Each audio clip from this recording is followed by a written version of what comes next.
I didn't think I would make it to the grounds today, but I'm really glad I pushed through. By the time I arrived, it was 87 degrees Fahrenheit and breezy. Really ideal considering the circumstances.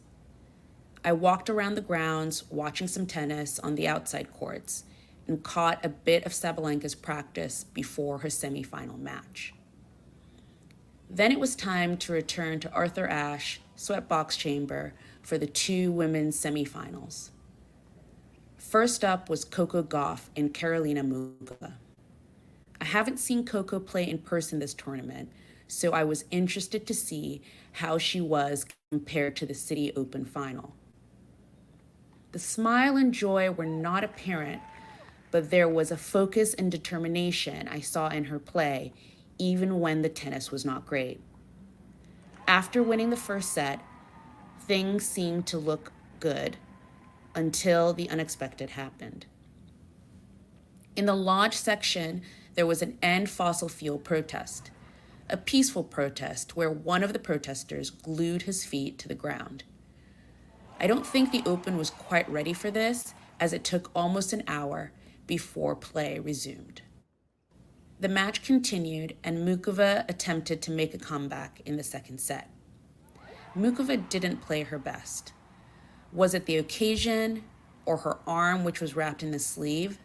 Not sure, but I haven't seen her play this badly all tournament. Coco Gauff battled on to win and is now a US Open finalist.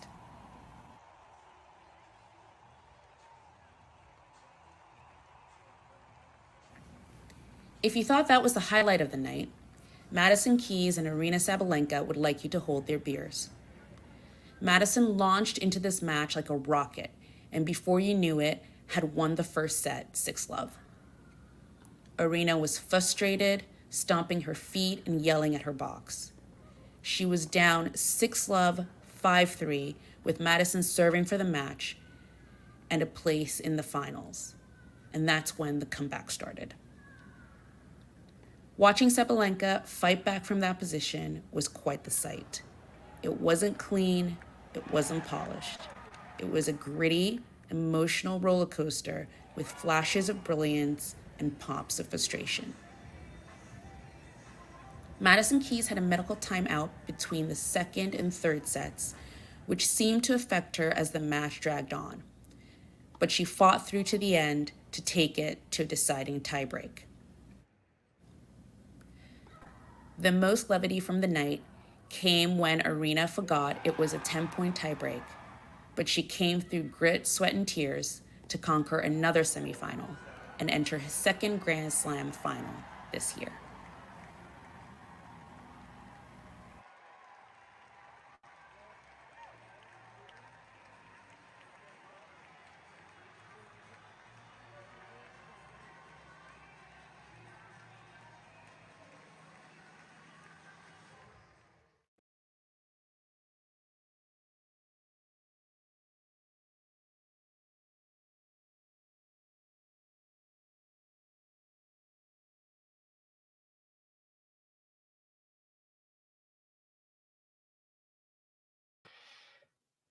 Hello, everybody. I'm here with David Samuel. It's been a few weeks since we spoke. I'm in Lisbon. David is interrupting his holiday in the Caribbean, I believe. Dominican Republic, or which island? Dominican Republic, yeah. Yeah. So thanks for taking some time out just to give us one or two thoughts on the semi-finals today. Ben Shelton up against Djokovic. What do you make of Ben in particular? 13 months on tour, and he's already in a US Open semi-final. Yeah, I mean, the thing is, it's not a big shock. Last year, he came very, very fast. He won a number of challenges in a row. He, for want of a better word, strutted his stuff around the Challenger Tour. Very, very confident young guy, very sure of where he was going, and obviously has a very big game to back it up. I did say before Wimbledon, we came in with pretty much, apart from the Australian Open, a horrible record. Yeah. That possibly it'd catch fire at Wimbledon. It didn't happen there. and it really hasn't happened now until this US Open. I mean, the interesting thing for people to maybe grasp is coming into the US Open, he had won 14 matches this year and lost 22. But when you have a game that big, as soon as you catch fire and you get on that winning streak, and a winning streak to me is 3 matches or more, which he hadn't done since the Australian Open. But once he had sort of put 3 matches together, the confidence is there, and then players relax and you can see the best of them. So he was a great talent coming through, and I think obviously this is a watershed moment for him, because semifinals of a Grand Slam is a big deal, and I think the whole of the tennis world knew he was coming, but now he's arrived. David, you say strutting his stuff around the Challenger Tour. I know that Liam hasn't played Ben, not yet anyway. But was his sort of character apparent on the Challenger Tour as well? Oh yes, I mean, he's a big guy. He walks around with his shoulders back. He smiles. He's very confident. He walks, very tall. He's not shy around the courts. So he has a very big presence. And for a young guy to come onto the tour, but he had won NCAAs. He had been a big deal in college. So he was just very, very confident hitting the tour. I think after the Australia, I think maybe expectations were a little bit high, and he kind of struggled a little bit to get the feel of the main tour, and suddenly being not unknown, and clearly that affected his game. Also clay court season. Yeah. Which he hadn't really done before, not the easiest surface to come to terms with, and then followed by grass. And whilst he's got an unbelievable serve, there are nuances to grass that you need to learn, and he didn't quite grasp that yet. But back on the hard courts in the US, that's his home turf, and as soon as he got some confidence, he was always going to be dangerous. You mentioned his big serve, David. He's coming up against arguably, or at least one of the greatest returners of all time. How do you deal with that serve that he has, the pace, but also the nature of it? Lefty, of course, as well. Liam is a lefty. I hope Liam doesn't mind me saying his serve isn't quite as big as Ben's. But The yeah, truth is the truth. how does how does an opponent deal, such as Djokovic? What would you be saying to your player right now, and how to deal with Ben's serve? I mean, one of the things you're going to have to, two things in your head you've got to get through is one, there are going to be serves flying by that you can do nothing about. If he hits his spot at 149, or even at 130 miles an hour swinger, 120 mile an hour swinger, you're not gonna make those. So you're not returning for the extremes. Cleans the tee, it's done. Swings it on the spot, it's done. What you want to do is make some educated guesses and get a feel for where he's serving, and possibly move a little bit early and give him the other side. And when you get good string on the ball, which Djokovic is obviously very good at, is kind of make him pay. In other words, if you get good string on the ball, you're going to hit a good return.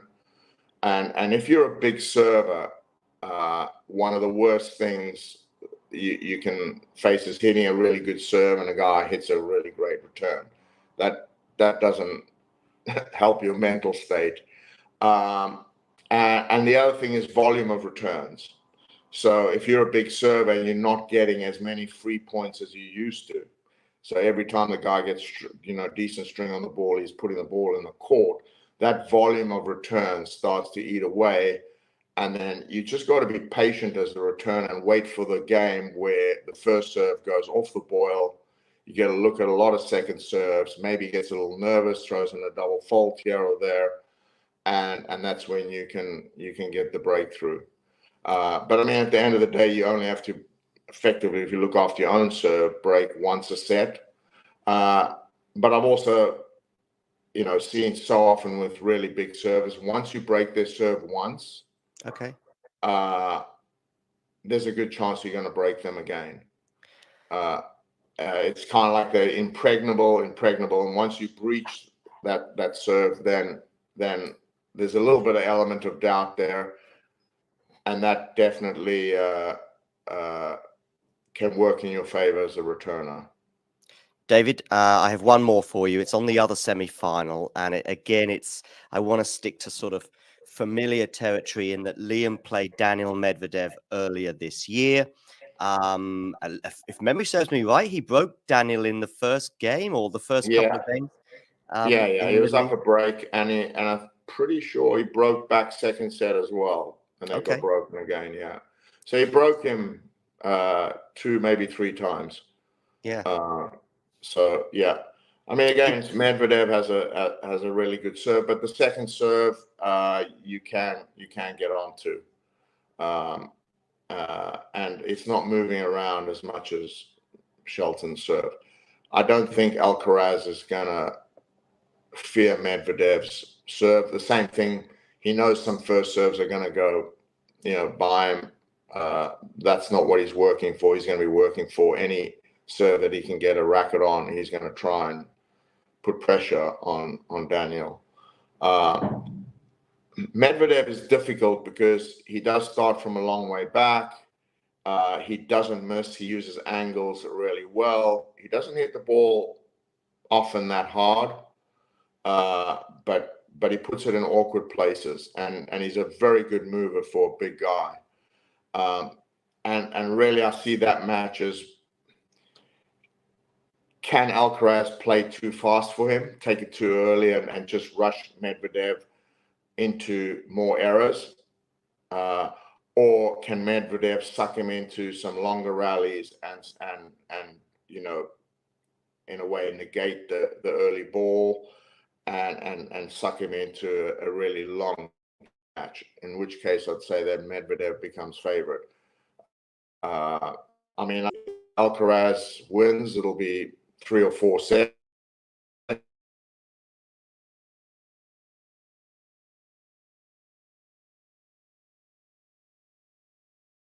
Wins, you could be looking at a good 5-setter. Thank you very much for taking the sort of to catch sometime in a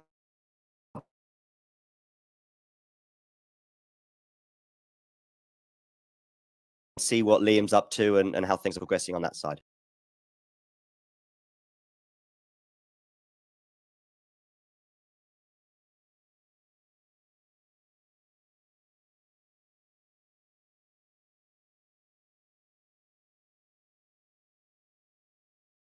Semi-final match.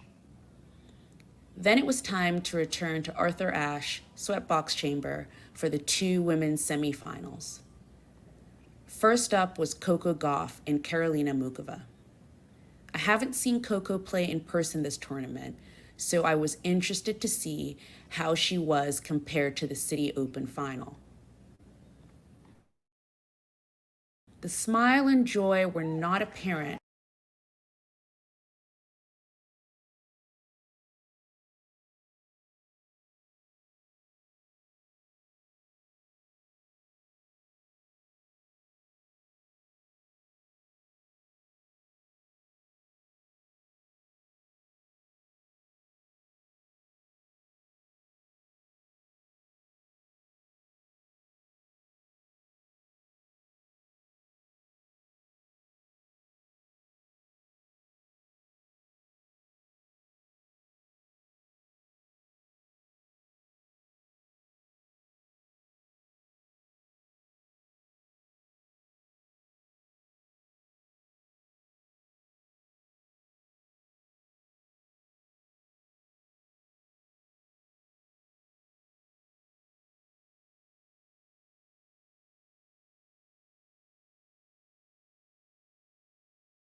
Hello, everybody. I'm here with David Samuel. It's been a few weeks since we spoke. I'm in Lisbon. David is interrupting his holiday in the Caribbean, I believe. Yeah, Dominican Republic, or which island are you? Dominican Republic. Yeah. Yeah. So thanks for taking some time out just to give us one or two thoughts on the semi-finals today. Ben Shelton up against Djokovic. What do you make of Ben in particular? 13 months on tour, and he's already in a US Open semi-final. Yeah. I mean, the thing is, it's not a big shock. Last year he came very, very fast. He won a number of challenges in a row.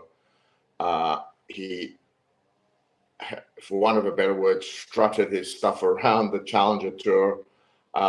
Very, very confident young guy.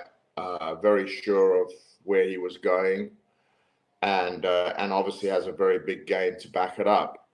I did say before Wimbledon, where he came in with pretty much, apart from the Australian Open, a horrible record, Yeah. that possibly he'd catch fire at Wimbledon. It didn't happen there, and it really hasn't happened now until this US Open.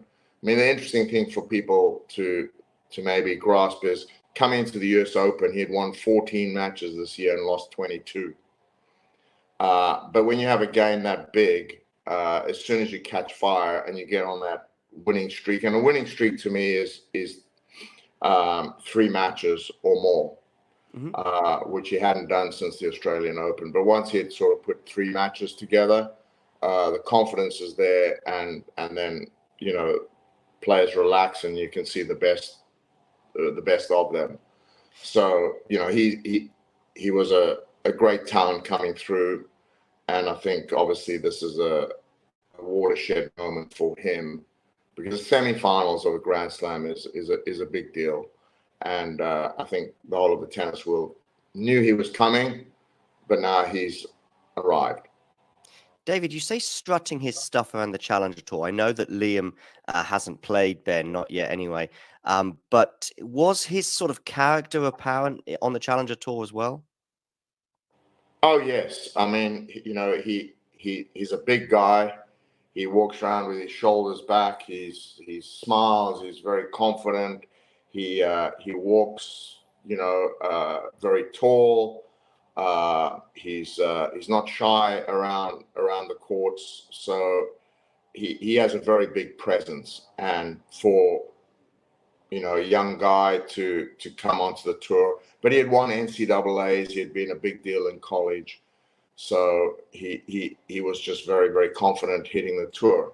I think after the Australia, I think maybe expectations were a little bit high, and he kind of struggled a little bit to get the feel of the main tour, and suddenly being not unknown, and clearly that affected his game. Also clay court season, which he hadn't really done before, not the easiest surface to come to terms with, and then followed by grass. And whilst he's got an unbelievable serve, there are nuances to grass that you need to learn, and he didn't quite grasp that yet. But back on the hard courts in the US, that's his home turf, and as soon as you got some confidence, he was always going to be dangerous. You mentioned his big serve, David. He's coming up against arguably, or at least one of the greatest returners of all time. How do you deal with that serve that he has, the pace, but also the nature of it? Lefty, of course, as well. Liam's a lefty. I hope Liam doesn't mind me saying his serve isn't quite as big as Ben's. But yeah, how does an opponent deal, such as Djokovic? What would you be saying to your player right now, and how to deal with Ben's serve? I mean, one of the things you're going to have to, two things in your head you've got to get through is one, there are going to be serves flying by that you can do nothing about. If he hits his spot at 149, or even at 130 miles an hour swinger, 120 mile an hour swinger, you're not gonna make those. So you're not returning for the extremes. Cleans the tee, it's done. Swings it on the spot, it's done. What you want to do is make some educated guesses and get a feel for where he's serving, and possibly move a little bit early and give him the other side. And when you get good string on the ball, which Djokovic is obviously very good at, is kind of make him pay. In other words, if you get good string on the ball, you're going to hit a good return. And if you're a big server, one of the worst things you can face is hitting a really good serve and a guy hits a really great return. That doesn't help your mental state. And the other thing is volume of returns. So if you're a big server and you're not getting as many free points as you used to, so every time the guy gets decent string on the ball, he's putting the ball in the court, that volume of returns starts to eat away. And then you just got to be patient as a return and wait for the game where the first serve goes off the boil. You get to look at a lot of second serves. Maybe he gets a little nervous, throws in a double fault here or there, and that's when you can get the breakthrough. But I mean, at the end of the day, you only have to effectively, if you look after your own serve, break once a set. But I've also, seen so often with really big servers, once you break their serve once, Okay. There's a good chance you're going to break them again. It's kind of like they're impregnable, and once you breach that serve, then there's a little bit of element of doubt there, and that definitely can work in your favor as a returner. David, I have one more for you. It's on the other semi-final, and I want to stick to sort of familiar territory in that Liam played Daniel Medvedev earlier this year.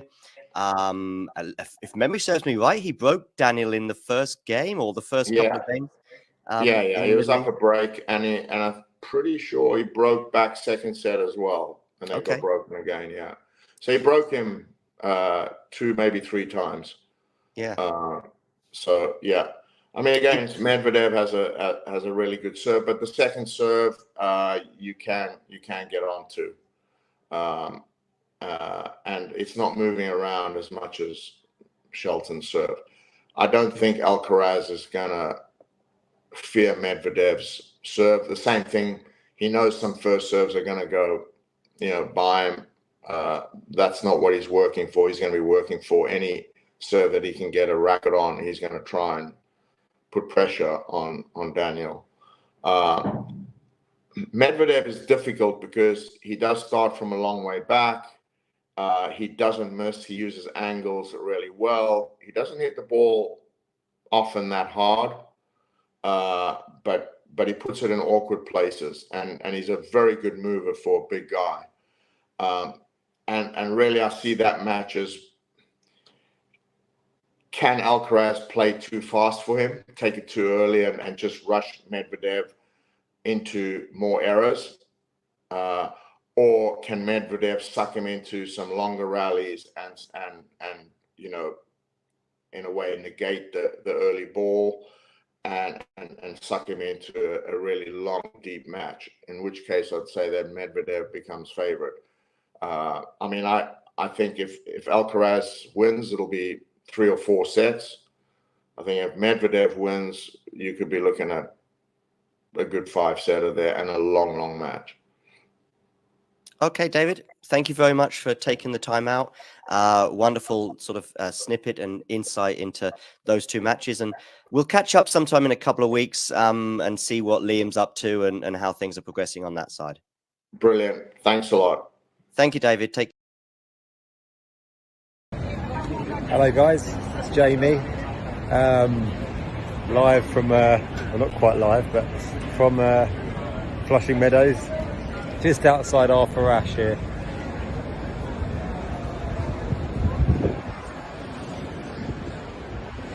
And we've got a ticket for the Djokovic-Shelton match later. It's going to be an interesting one. Hoping Shelton can make it competitive, but yeah, I can't really see a result other than a Novak victory, to be honest. Thinking coming in that, if Shelton can kind of keep it tight, he's obviously got an amazing serve. Can he get it to a tie break? Then maybe he has a chance. to take a set, but Novak's incredible in tiebreaks as well. So I think he could take a set, but I don't really see Shelton taking much more than that, unfortunately. But we'll see. Just seen Novak's dad actually. He's just walked past. Didn't want to do a talking tennis vox pop, which was a shame. But yeah, send some photos and yeah, speak to you guys soon.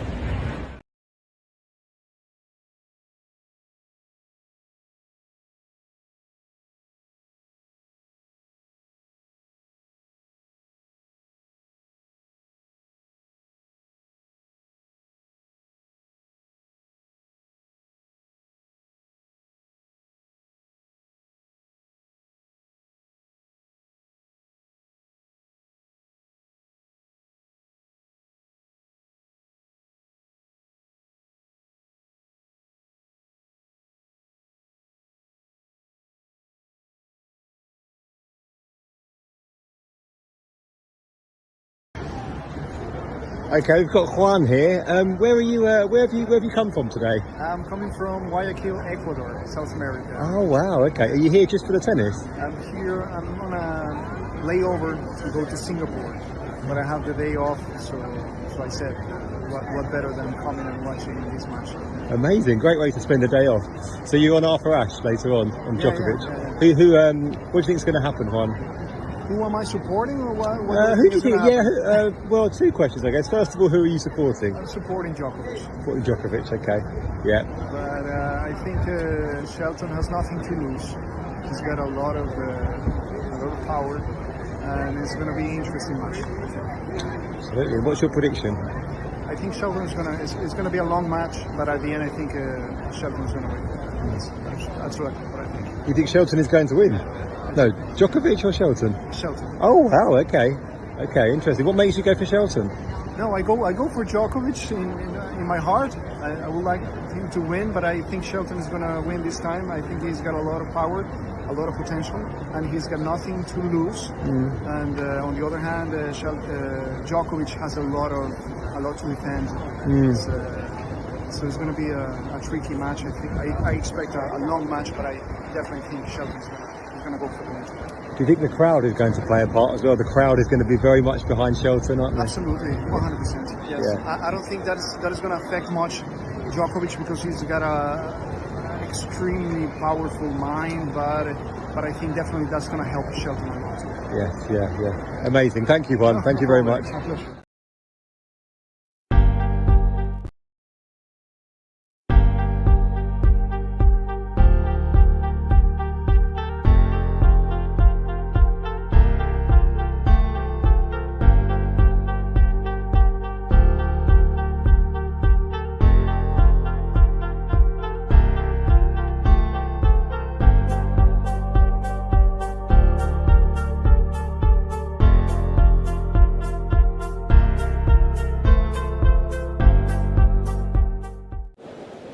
Ready? Play.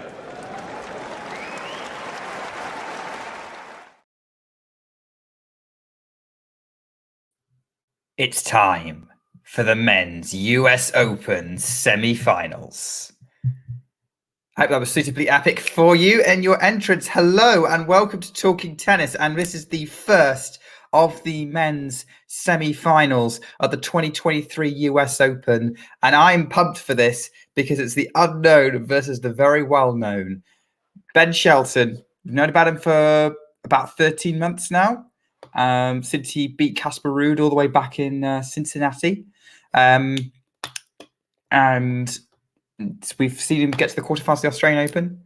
And now he's hit the big time with a semi-final. And he faces the ultimate test in tennis, Novak Djokovic, at a best-of-5 match.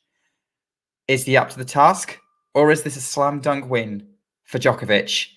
I have a man who there's a man here who definitely knows what he wants to happen, but I also aware that he's a realist. It is the one, the only, my Popcorn Tennis Podcast co-host, Mr. Shahiri Ravi. Shahiri, how you doing? I'm good, Nick. Hope you're doing well too, and I'm pretty honored by the little introduction that you gave. Um, yeah, I mean, I'm pretty pumped for both of the semis actually, but of course we'll focus on this one for now. Most of the excitement comes from the fact that we just don't know exactly what to expect the first time they're facing off. Shelton is this new kid on the block who has not barely had any experience under his belt, and then you have someone like someone of the stature of Novak Djokovic. With We don't even need to get into. His experience at this level, his resume in general, and on the surface. So yeah, it's gonna be pretty exciting. Of course, we know who is the one who has more to lose, but well, a lot of us just feel like experience is going to play a huge part, and if there is to be some kind of upset of some sort, it's going to take a performance of a lifetime, really, from Ben Shelton, is what I think. The players are walking out onto court right now. We will continue to preview everything, but I just wanted to ask you, Shahiri, as a obviously self-confessed Djokovic fan, how scared are you of the Shelton serve? And is there anything else in the Shelton game? Does Shelton have anything else that could bother Djokovic other than the serve? The serve for sure. It's gonna be something that Novak hasn't really faced for at least for a very long time. The way he Shelton disguises it, so you don't know if he's going for one of those 140 plus mile per hour first serves, or if he's going for that insane kicker that he has also in his arsenal. So that's gonna take some time definitely for him to get used to. If as the match progresses, if Shelton is on and firing, unless of course he has a start like he did against Tommy Paul, where he surrendered the early break, but of course he recovered. But he kind of heard something like that against Novak. That being said, and then also the forehand. I mean, we've seen quite a bit of forehand winners galore from Ben Shelton, especially the one to save set point against Tiafo in the quarterfinal in the third set. And then a few others. I mean, he's on the second serves, he's stepping up on the return and he's belting some of these forehand. Some of them, just not coming back, and some of them are return winners. And we'll have to see how Novak deals with it initially. He has to be both players. I think have to be sharp. It's pretty important. However, as far as who should win the first set and for who it's more significant to win the first set, of course, it's Ben Shelton, because we know we're aware of Novak's exploits from one set or even two sets down. Really, you can never. He's still the favorite. He's still someone you'd back more often than not. Yeah, I mean, it's not. I would say that there's no guarantee. You just have to win a set to give yourself a chance against Novak Djokovic. Really, I know what you mean by sort of Ben needs a quick start to try and keep Novak down as he's bouncing up and down as high as he can go almost. Maybe taking some lessons from Iga there. But yeah, I think, how nervous do you think Djokovic is going to be for this match? Is he gonna be thinking that I've got to go, I should be confident, I know I'm the favorite, let's go out there and show it? Or is he going to be concerned about the unknown? I'd say a bit of both. We know that sometimes Novak can be that way. The most recent memory I have of something to that effect would be his Australian Open semis against Federer. Was it 3 years ago? Yeah, and we knew Federer was doubtful to even taking to the court, and he was on one leg, and yet he had the start that he had, almost going 5-1 up, closing out the set 6-1 potentially, because Novak was just more focused on how Federer was moving, or if he's able to do so. If Novak can be a little dazed and he's just trying to take a set or a set and a half to figure out what exactly Shetland's going to bring, then yeah, maybe that could add to some anxiety and nervousness. But I think he's going to work through it eventually. But like I said, if for Shelton to win, it's going to take a once in a lifetime performance, and over a continued period of time. And we're talking about 3.5, 4 hours potentially, because, and I don't know if someone who of the game style and the flair that Shelton brings and the unpredictability more than anything can maintain that discipline for that long. And there are going to be periods where he's just looking flat.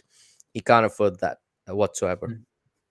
Yeah, and I would say, what you were saying about the having to put in a performance against of a lifetime against Novak. Arguably, I'd say that about pretty much any player on the ATP tour. Even Carlos Alcaraz has to be at least his A game, maybe not his A-star game, but his A game to have a chance of beating Djokovic. Yes. One more thing for me on the Djokovic side. Let's talk a bit more positive around for Djokovic, maybe, because obviously we've been talking a lot about how things go wrong for Djokovic or what Shelton needs to do. What kind of tactics do you expect Djokovic to be deploying? He's probably watched quite a bit of Shelton in action. He probably has an idea of what he wants to do. What kind of tactics do you expect him to be deploying in this match? What he would do, I think, would be, let's say, something similar to what he deployed against Jere for a bit, and towards the end of the match, where he was approaching the net quite a bit, where he knew that Jere was bossing him from the baseline. He said, "Okay, I'm going to change some things up," like how he did against Medvedev in that Bercy final 2 years ago, right after that US Open final beatdown and losing the first set. Also, he said, "Okay, look, I cannot beat this guy from the baseline. I'm going to do something different." And he would obviously definitely try to do something to change things up to get Shelton out of his comfort zone. Of course, Shelton himself, again, I'd say he's decent at the net, and his serve definitely is the strongest part of his game. Serve and forehand. On as far as the ground strokes go, it really depends. So Djokovic, I think, if if he's not missing and if he's hitting his ground strokes well, I don't see a problem. Generally speaking, it's just hard to imagine how those rallies would hold up, and if obviously Shelton can sort of keep up with the opponent and if out of nowhere really blast a winner. So Novak might want to watch out for that. He doesn't want to get too passive with someone like Ben. And of course, he wants to take charge on his serve. Like the serve and volley definitely help. He's been pretty good at the net off late. That all of that would help. And any way for the best way for him to close out points quickly, because you don't want to give too much room to someone like Ben Shelton. Yeah. All right. Well, before you go, one question: how many sets is this going to be? I will give Ben Shelton one set, so I'll say Djokovic in 4. Maybe first or second set is the one that Novak loses. I'm just being I'm trying not to be too harsh on Shelton, but I also the ideal scenario for Djokovic would be, I don't think Shelton's going to be overwhelmed by this occasion. Really, he has the crowd to back him. He lives for moments like these. We know that, even though he doesn't have that experience on his side, coming into this tournament with just 15 wins on tour and not having won back-to-back matches since that run in Australia. But he made it clear that he's not one to shy away from an occasion like this. So I just, for that reason alone, I don't think we're going to see something like, say, for example, Tsitsipas against Nadal in his first semifinal 4 years ago at the Australian Open. So I'll give him a set. I'll say Novak gets through in 4. Very generous of you, Shohei. Ben Shelton in straight sets. Ben Shelton in straight sets. Well, oh my word! Okay, to say the least. And hello to you too, Jack. Hi guys, how we doing? Yeah, nice to see you, Jack, and thanks for having me on, Nick. And All right, enjoy the match, Shohei. Yep, I will have this on the side as well while I watch the match. As always, I enjoy the two of you taking us through matches. Definitely interested to see your reactions to what these two are going to bring. So hope you two have fun, and I'll see you soon. Bye, Shirley. See you soon. Okay, this is going to be great. Jack, you're pumped. I'm going to guess, using your magical streaming equipment, that using your magical secret, maybe not so secret, given we revealed it live on a stream, sort of access to the match, that you have already seen the opening point. I'm actually on Sky now. I'm on Sky, Nick. Oh, okay. So I'm back to. I mean, it's legal. Right? You can watch it on gambling websites for free. It's legal. But I'm onto the less questionable morally streaming website of Sky. So I'm probably on par with you at the moment, Nick. I believe. Right. Novak currently second serving. Second serving. Okay, I've got the first point is done. Djokovic has got a second serve at 15 love. He's bouncing the ball. Just tell me this point is done, where we are relative to each other. Djokovic serves up the tee. Shelton's anticipated it really well. Forehand from Djokovic cross court to the backhand of Shelton. Drop shot was sliced from Djokovic. Forehand inside out from Shelton. Djokovic kind of on the stretch. Shelton comes in to finish with a smash, and he's got the first point. And that was spectacular from Ben Shelton. 15-all. I'm just a tiny touch ahead. Not much, but just a tiny touch. So I'll let you do the scoring and stuff most of the time, Nick. I'll bounce in every so often, obviously, but you can do the majority of it. I know we both enjoy doing it, so I'm not greedy for it, but very generous of you. But I will also say you've probably got the better tennis brain out of the two of us. I can add an immediate thought just after that point. Go on. So normally Novak in the ad court, right? Novak's serving is going to be a big talking point here. Always is in these sort of matchups. Oh, that's nice, Ben. Okay. Sorry, just getting distracted there. That seems like a more pertinent talking point because it just happened. We just saw a second serve rush and volley from Ben Shelton. Is that a saber or will be Sabs? I assume. Yeah, it's a Sabs. Or a Sab double B. Sab. I don't know. Whatever you want to call it. Yeah, sneak attack by Ben. It's nice. That's very nice. And that's the kind of mixing it up he's going to have to do. It's not going to work forever, though, is it? All these kind of surprise tactics and stuff. But Djokovic is just going to engage Federer brain. Do this like I did against Federer. That'll do. Yeah, exactly. He'll change it up and he'll be fine. But I suppose my underlying point is I think we're going to see weird and wonderful stuff from Ben because he's going to want to mix it up. He's got the weaponry to kind of mix it up. Big sort of net rushing abilities, serving volley, returning volley, just flashy shots. Could be very exciting. It's going to be good, Nick.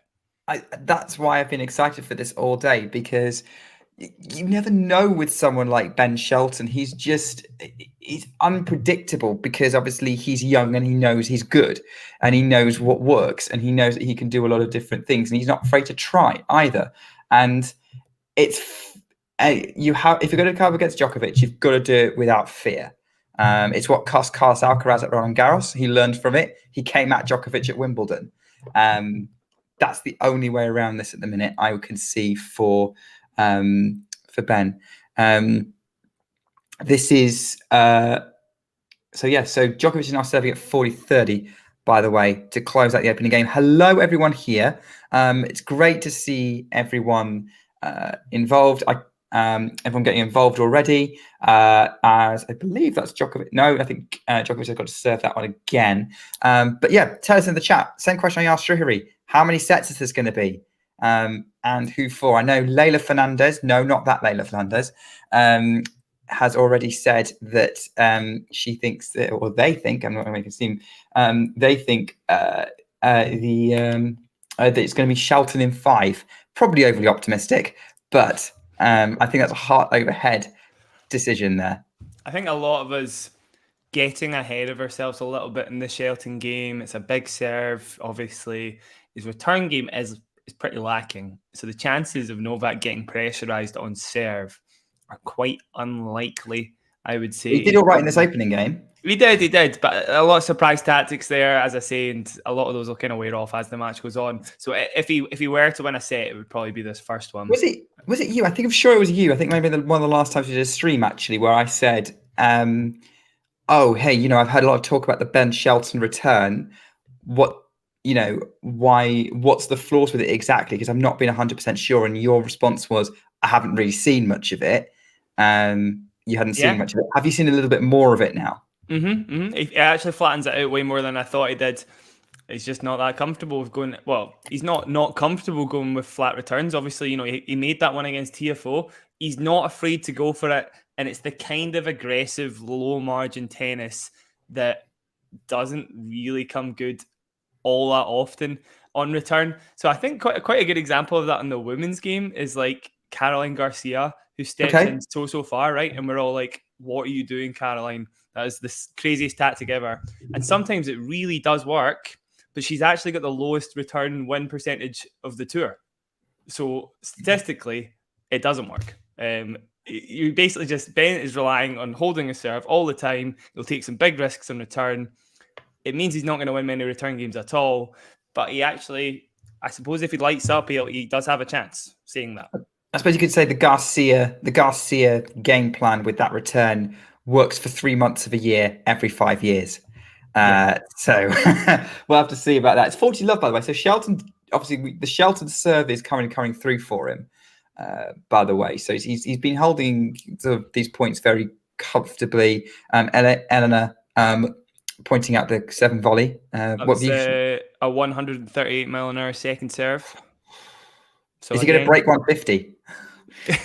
Potentially, the way he's been serving, 2-1-4-9 serves right throughout the tournament. So I do feel like if he was thinking with his head, and at the moment, honestly, I think it's just going to be loads of raw, young, crazy power that doesn't have much thought to it. If he was thinking with his head, he would think, well, you kind of have to spot serve against Novak. You could serve 150 to Novak's body, and I bet it comes back. Like, he does have to think a little bit, kind of take his foot off the gas at some point. I think all this crazy, unbridled Ben Shelton-ness will work for a set. I do think it'll work for a set, but I really can't give him any more than that. It's interesting. John's just mentioned a comparison in sort of what worked for Kyrgios briefly in that Wimbledon final that he had against Djokovic. And you talk about Ben Shelton and sort of his game style, and there's definitely a lot to be said in sort of similarities to a young Kyrgios who broke through 10 years ago in terms of attitude, sort of big serve, likes to go for crazy choice of shots, just go for it in general, wants the crowd involved. And I guess for me, I think we've seen a lot of players very similarly. Shapovalov, maybe another one, Bublik, another, where they're kind of the cautionary tales. Like, Shelton is such an exciting player and clearly incredibly talented, although needs to work on the variety of returns he puts into play and not just hit it flat. Is there cause for optimism that his career might work out a little bit differently to someone like, say, Kyrgios, which is the obvious comparison? I mean, Kyrgios, I've timed that question horrifically badly. Either that or you thought I was going to talk for a lot longer. No, it's okay. It's because I'm eating dark chocolate, so it takes ages to take each bite. So I've chosen the wrong food for this stream, I'll be honest. I'll eat with my mouth full. It's fine. I'll eat with my mouth full. I'll talk with my mouth full. Nick Kyrgios, I mean, if Ben Shelton ends up with Nick Kyrgios' career, he'd be pretty happy, obviously. Even though Kyrgios hasn't won any big titles, I'm sure he's looking for more than that. Oh my God, some of these returns, a 40-love return, it's just like, there's no way that's finding the court. But I do like the statement of intent. He's just going to go for absolutely everything. No, I feel like this is, even Kyrgios has a little bit of restraint, right? I do feel like Ben Shelton really is just going for hell for leather here. Nick Kyrgios on serve doesn't have any restraint, but from the ground, he's quite passive in his forehand a lot of the time. He'll wait for that opportunity to actually go for something big. Kyrgios, a point constructor, is basically what I'm suggesting. And I feel like Ben Shelton here, there won't be much point construction. It'll all just be wham bam, thank you ma'ams, till the end of the match. Was Kyrgios much of a point constructor when he burst onto the scene in 14-15, got to the 2 quarterfinals? Yeah, good question. I mean, I'm making a cast back because I'm actually asking because I can't remember. I feel like he was. I feel like I remember the one match I'm thinking of is the Rafa match at Wimbledon, and I remember a handful of points, quite a few, where Kyrgios is using his forehand to build the point up and up, really, really going for it inside out with loads of spin and height, and then he'd unleash on it on the next ball. I don't think we're going to see that from Ben Shelton, obviously, namely because he's a lefty. The chances of him taking himself off court to then hit into Novak's forehand are unlikely. I just think he's going to go for everything. As simple as that. So yeah, Nick Kyrgios, point constructor compared to Ben Shelton here. I do think it's going to be just big shots. I saw one question just quickly, Nick, before I forget. Somebody asked, there we go, Sean Power. Will Shelton target the forehand or the backhand with the serve? I don't think he's targeting a wing. I do think that he'll use his lefty serve to try and take Novak off the court more often than not. So it would be the backhand by default. But I don't think he's looking to exploit a weaker return wing of Novak's. I don't think he's got a weak return wing Like, yeah, trying looking for a weaker wing on Djokovic is like looking for the Holy Grail, really, with probably less death traps or just as many. Who knows? Indiana Jones reference there for you. What do you think of this other comment from Sean that's coming also saying that Shelton is a poor man's Jack Draper, followed by James saying that Shelton is a healthy Jack Draper? yes, Is there a comparison there? I feel like Draper's a little bit more of an all-rounder. Yeah, he's got a big serve, but I feel like Draper's got a little bit more of an all-rounder. I definitely agree. I think, again, Ben Shelton is a lot of just pure power. His serve is 100% bigger than Draper's.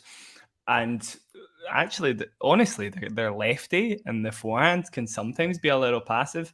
But overall, there's not that many other similarities. I do feel like Jack Draper is a lot more patient in his ability to build up points, much better rally temperament, generally very flat backhand compared to Ben's. Yeah, a lot of differences for me. Okay, yeah, I would agree with you there. I'm just going to check in on the match. That was Djokovic going along with a forehand 30-15. Nothing dramatic, much to report. Neither of us sort of too into a service game yet, although we're in early days in this one. While we're talking about Brits, never mind. I'll keep talking whilst you finish chewing. As Shelton serves up the middle, that's an ace, 40-15. Seems to be in control of this service game. So, got time. While we talk about Brits and sort of segue into the men's doubles final, we both watched it. Obviously, I think we should cover it that Rajiv Ram and Joe Salisbury have won the men's US Open doubles title for the third year in a row, which is the first time that's happened since 1912. I'll probably say first time ever because the US Open didn't exist before 1968. Great result for them. I know there were probably people rooting for Bapana and Ebden, but I think the home crowd kind of carried Rajiv Ram. I think Rajiv Ram put in a very, very good performance in that final.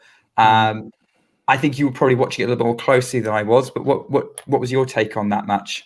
I really liked it. I honestly wouldn't have minded Bapana winning. Obviously, all the accolades he would have got, oldest Grand Slam champ in men's doubles history, 43 years old, first major title for him. There would have been so many things that would have been ticked off.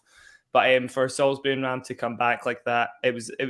I mean, they played that match exactly the same as every other match. They've just never looked rattled at this tournament. There was a period where Ram was returning so terribly, and then he brought it back. Joe held his own when he really needed to on serve after double faulting like 5 times. It was a really good comeback, and the sportsmanship from Bopana as well at the end of the match. Lovely stuff. Again, you got to remember, Bopana's looking for his first major ever. Down love 15. Ball grazes his elbow. If he hadn't said a word, nobody would have noticed. And he spoke up immediately. Love 30 at that point, but they went on to hold, obviously. But yeah, it was really good. Really dramatic third set. Nick, I really enjoyed it. Yeah, definitely. I didn't see that comeback coming, to be honest. After the way that first set went, I thought, okay, first major for Bopana then, or first US Open for Bopana. And I was impressed by the way the guys turned it around. Ram and Salisbury turned it around, especially after the year they've had. I don't know what it is about the US Open they really like, but clearly it's their territory. You're going to have to go out and beat them to wrestle that trophy away from them, it seems. I think one other interesting stats before we move back on to Novak and Ben here. They've won the most men's doubles titles this decade by a fair distance. Pavic and Mektic had won 2, and they've won 4. So double the second most, and everybody else has won 1. So they're like the only players apart from Mektic and Pavic that have won multiple Grand Slam titles this decade. 3 of those were a US Open. Was one of them an Australian? Australian in 2020, yeah. Yeah, because Joe's still yet to get that Wimbledon win, which I know he's looking for. Yeah. But doubles is so competitive. It's so hard to, you've just got to turn up and play your best for a couple of weeks. But yeah, it's a good match. I definitely think we've got some great doubles to fit coming for the rest of the finals weekend as well. I thought it was interesting scheduling doing the men's doubles final on the same day as the 2 men's semi-finals. Yeah.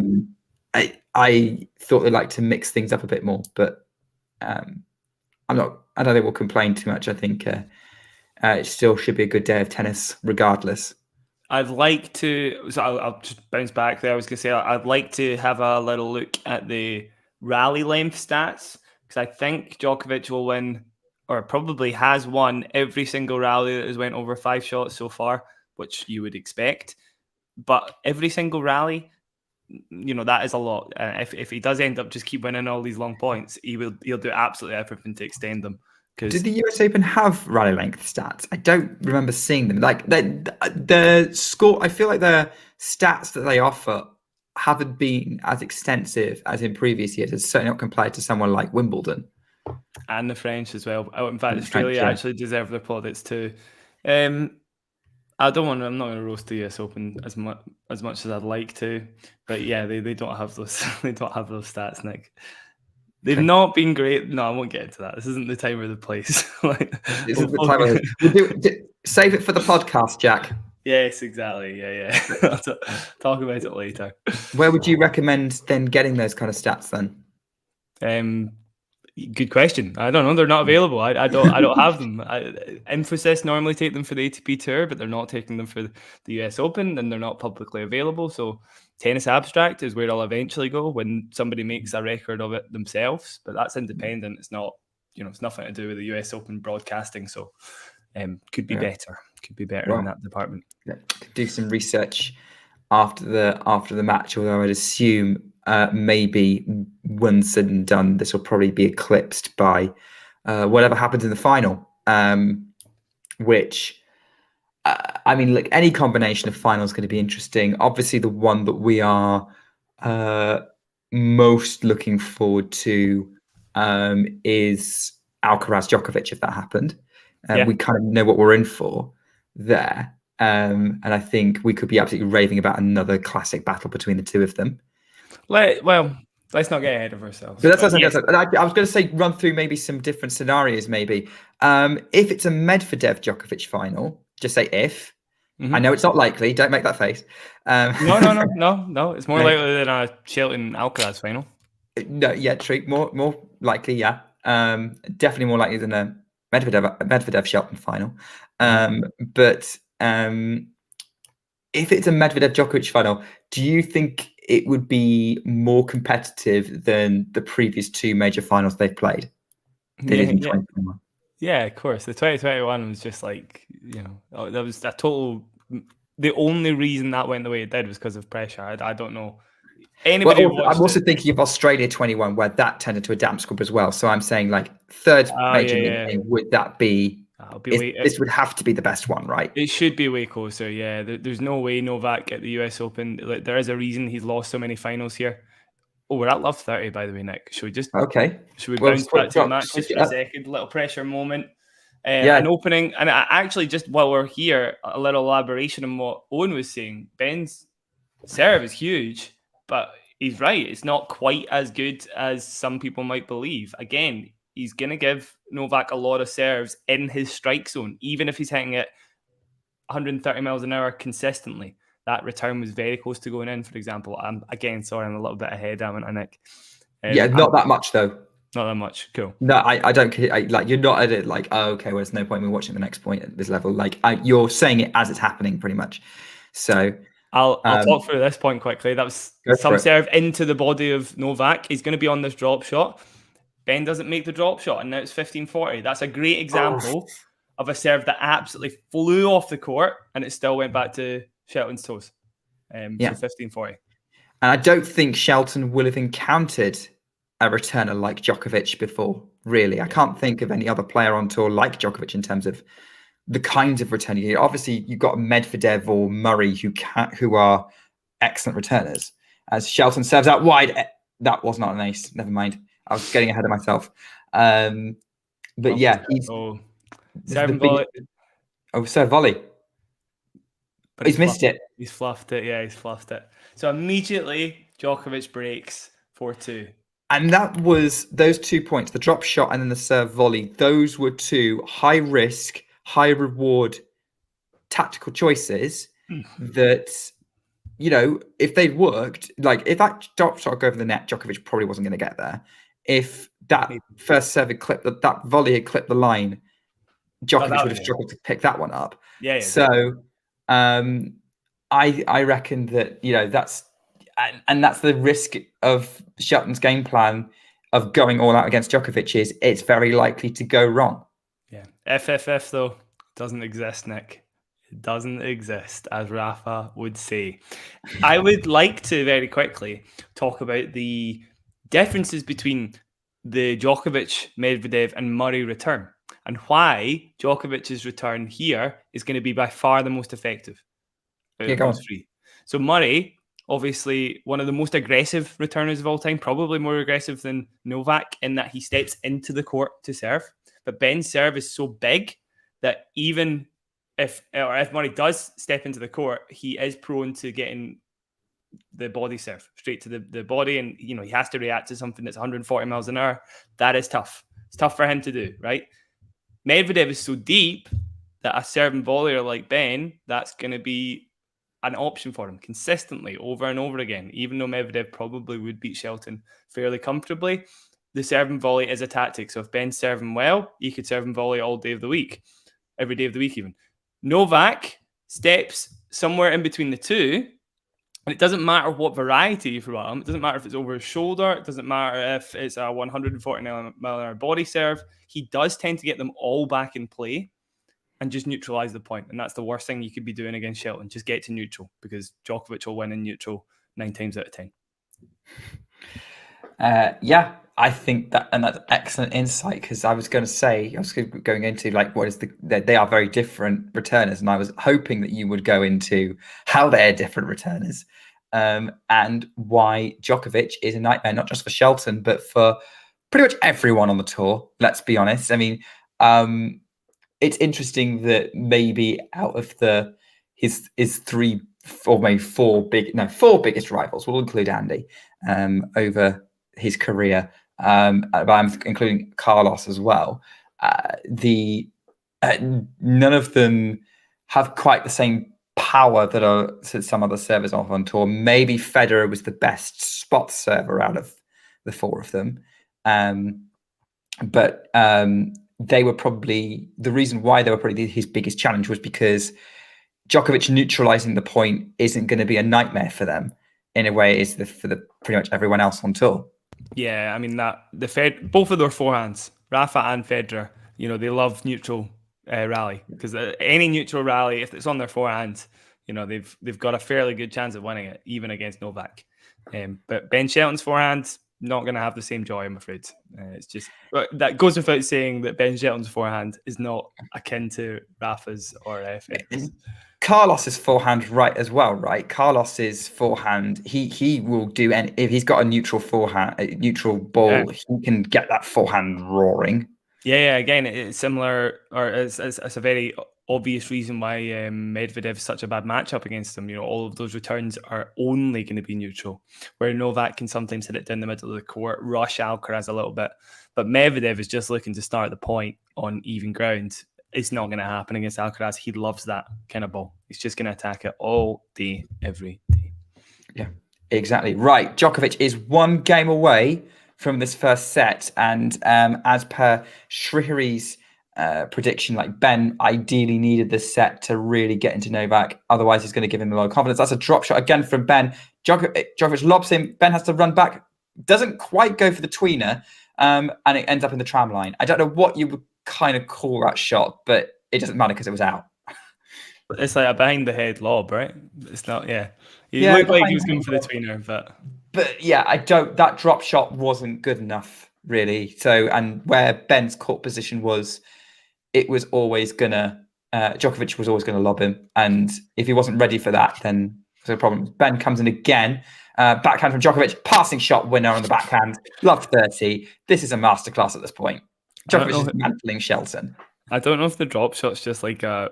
So I wonder if the coach of Ben Shelton was like before the match, right, just play whatever comes to your mind, just go crazy out there, just like all the variety in the world. You catch him out with one or two of these shots. And that's why Ben Shelton's playing the drop shot, because whoever added the drop shot to Ben Shelton's tactical page book tonight... Why would you play a drop shot against Novak? I don't really... Again, you might just be mixing it up, but I don't really see it working. He's not that far away from the baseline. That court from Shelton, which puts the forehand long. It's love 40, and after 25 minutes, Djokovic has 3 set points.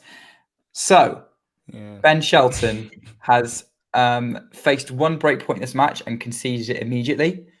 Djokovic has actually had no opportunities on the Djokovic serve.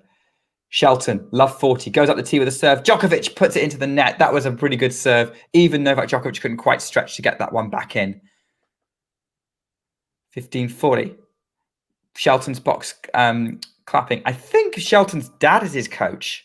Might be. I'm not 100% sure, but maybe he needs to get some other voice in there. Goes up the tee again with that serve. Again, the Djokovic return is long, and that's another set point save, 30-40.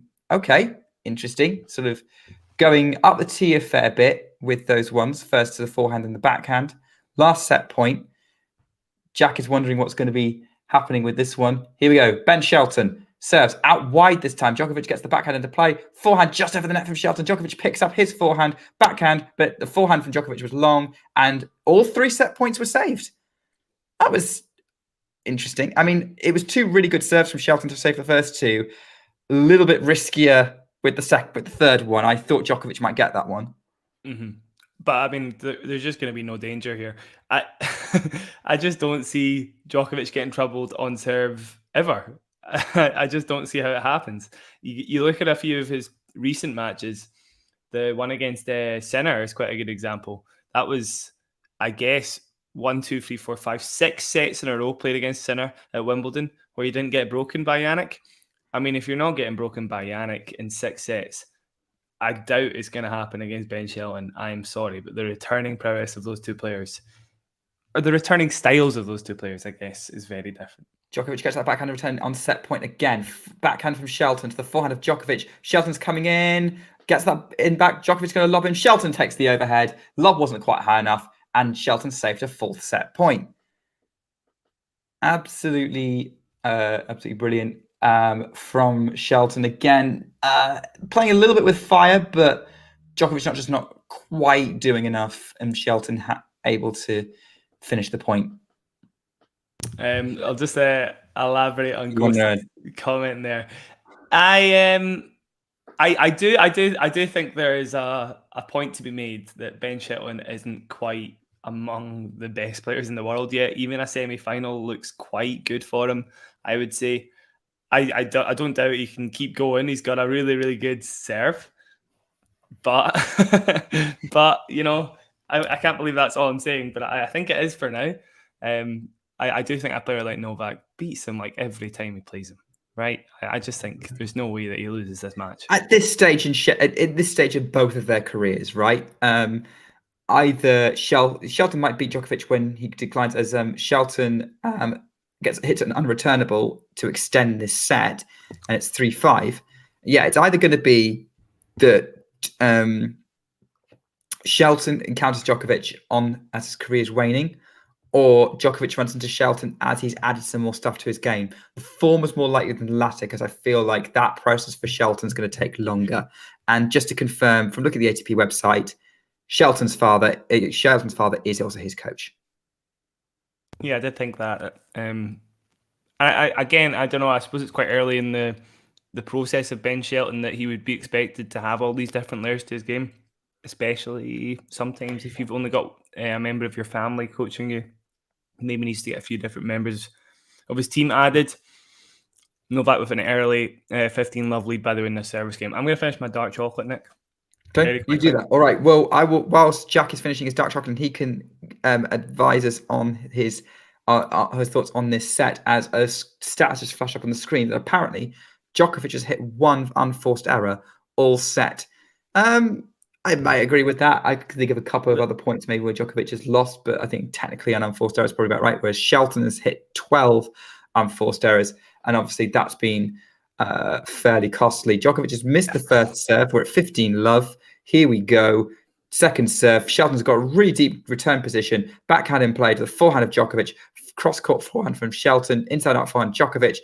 They're just going into the Djokovic backhand corner. Djokovic goes up the line. Woo! Shelton, this is really deep. Oh my word, I don't know what's going to happen now, but I'm looking forward. That's a really sharp angle. Oh my word! That is a rocket backhand from Novak Djokovic. Almost around the net post. That was vintage Djokovic. But did he miss the point? Oh wait, did he not make it? Maybe he didn't make it. No, he lost the point. He lost the point. Oh, he didn't make it. So he didn't. Yeah, I we thought got he made all it. excited for that, and then just have a look at it. That looked like I was around the net post. He just missed. You are not Stan 15 all. Wawrinka, Novak Djokovic. Come on. Only Roger Federer makes such. No, I've seen Djokovic do around the net post before as well, and Rafa. That's I don't think I've seen Novak make that shot. really.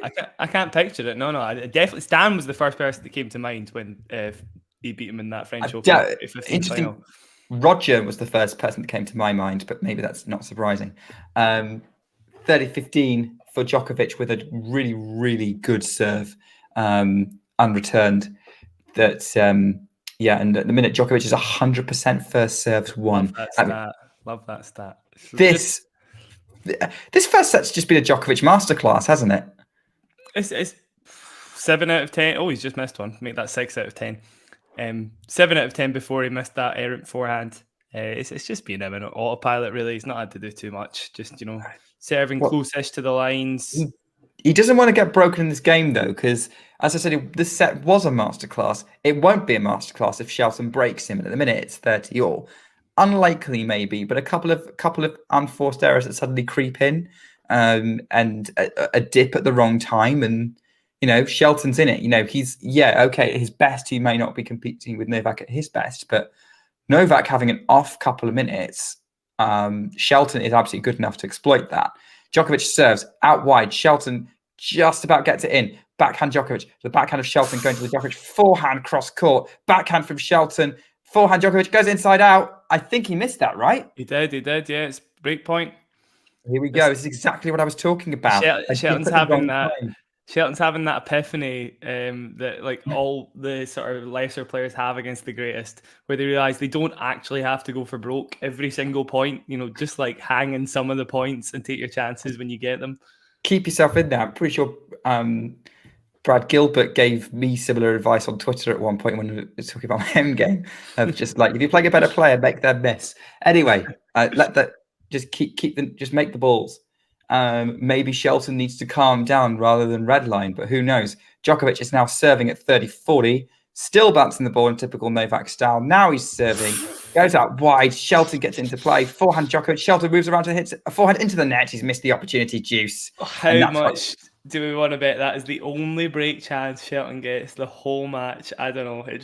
He should have taken that for. He's mouthing off at his box by the look of it. He knows that was a big opportunity missed. There's no way Novak gives him a second bite of the cherry here. Surely. No way. I just don't see it happening. Although we keep saying things like that, and then Djokovic does do that. So let's not get too ahead of ourselves here. Right, Juice. Djokovic has avoided being broken in this game so far. Here we go. Djokovic gets ready to serve. Goes out wide. Shelton gets the backhand into play. The backhand of Djokovic, moving Shelton around. Shelton goes up the line with a forehand. There's now more middle. Then Shelton wrong foot Djokovic, but I think that was a weird choice for Djokovic. Just like he gave up. Yeah, I think it was long from Shelton. So advantage Shelton for Djokovic, wrong player. For the break, for the set point. Here we go. Fourth set point so far. First on Novak's serve. Fifth. Yeah. They're saying fifth. I think you're right, though, Nick. I think it's fourth. Oh, yeah, it was fifth. Yeah, because love 40, then advantage, and then, it's the fifth.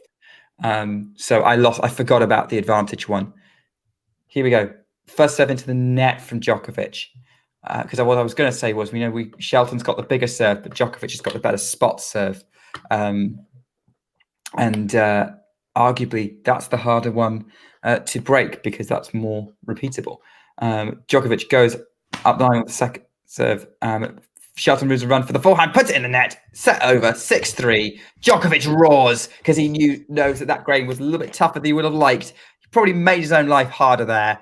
But that, my friend, other than that last game, wasn't Novak Djokovic masterclass. Right, Jack?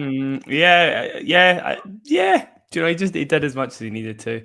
Let's whip out the stats on Novak's slam records when he's a setup. If anybody doesn't know what these look like, you are in for a treat. This is going to be pretty painful reading. He's unbeaten, right? Not unbeaten. He's lost 6 matches from a setup in a Grand Slam. And 6. Okay. Yeah, and he's won 307.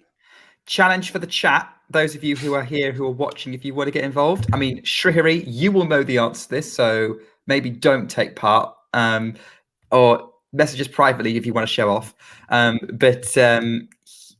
were those 6 matches that Novak Djokovic lost from a setup? I think I know one of them. Yeah, Wimbledon final. Yeah, Wawrinka 2016 US Open final.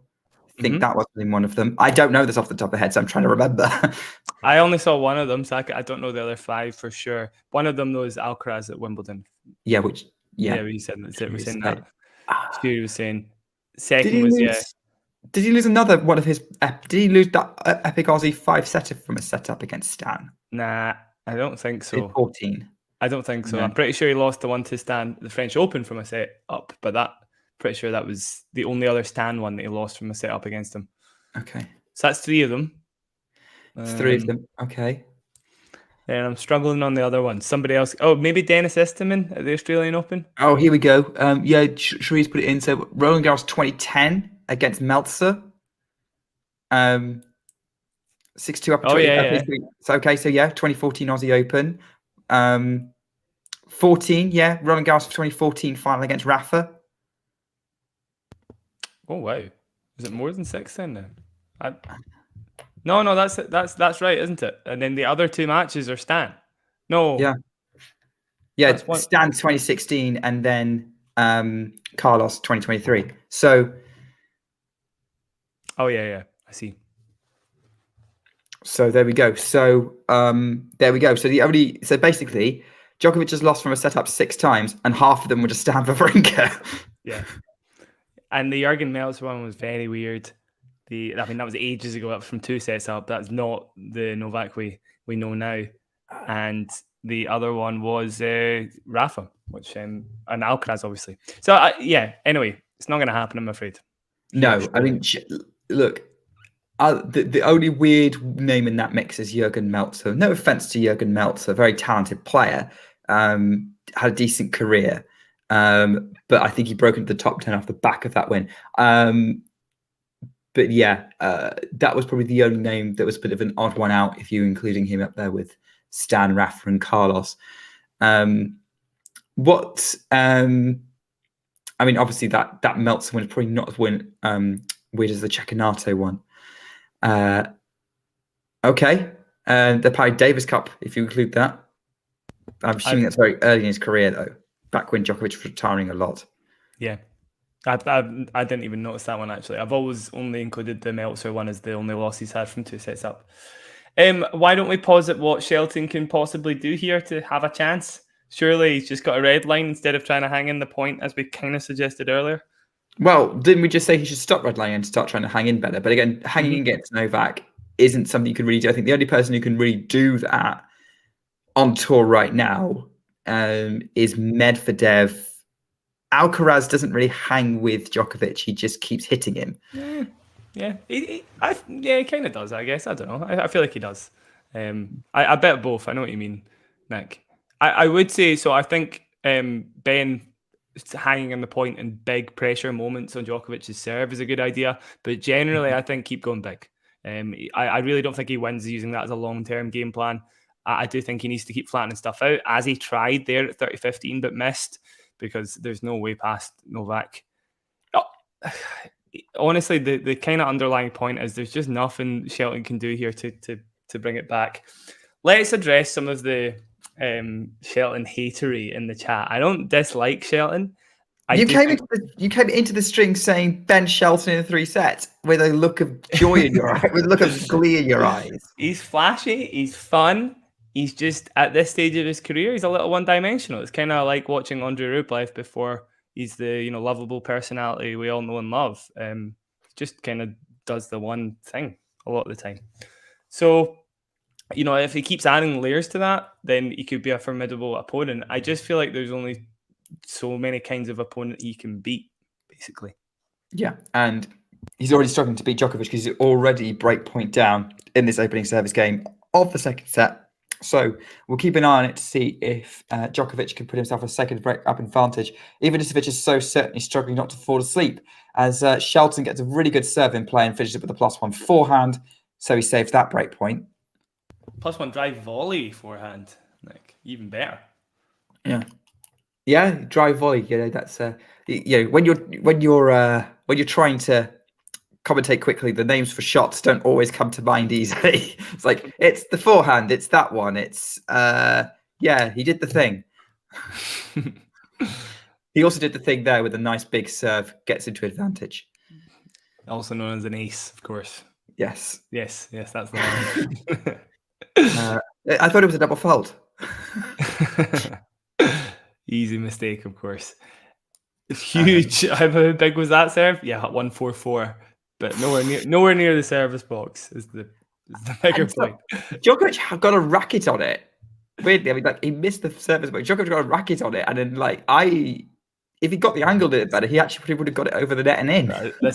That's case in point here. 143 at exactly the same spot in the service box on second serve, and Novak somehow puts it onto the left-hand side of Shelton. Obviously, his forehand, but it was where he was aiming.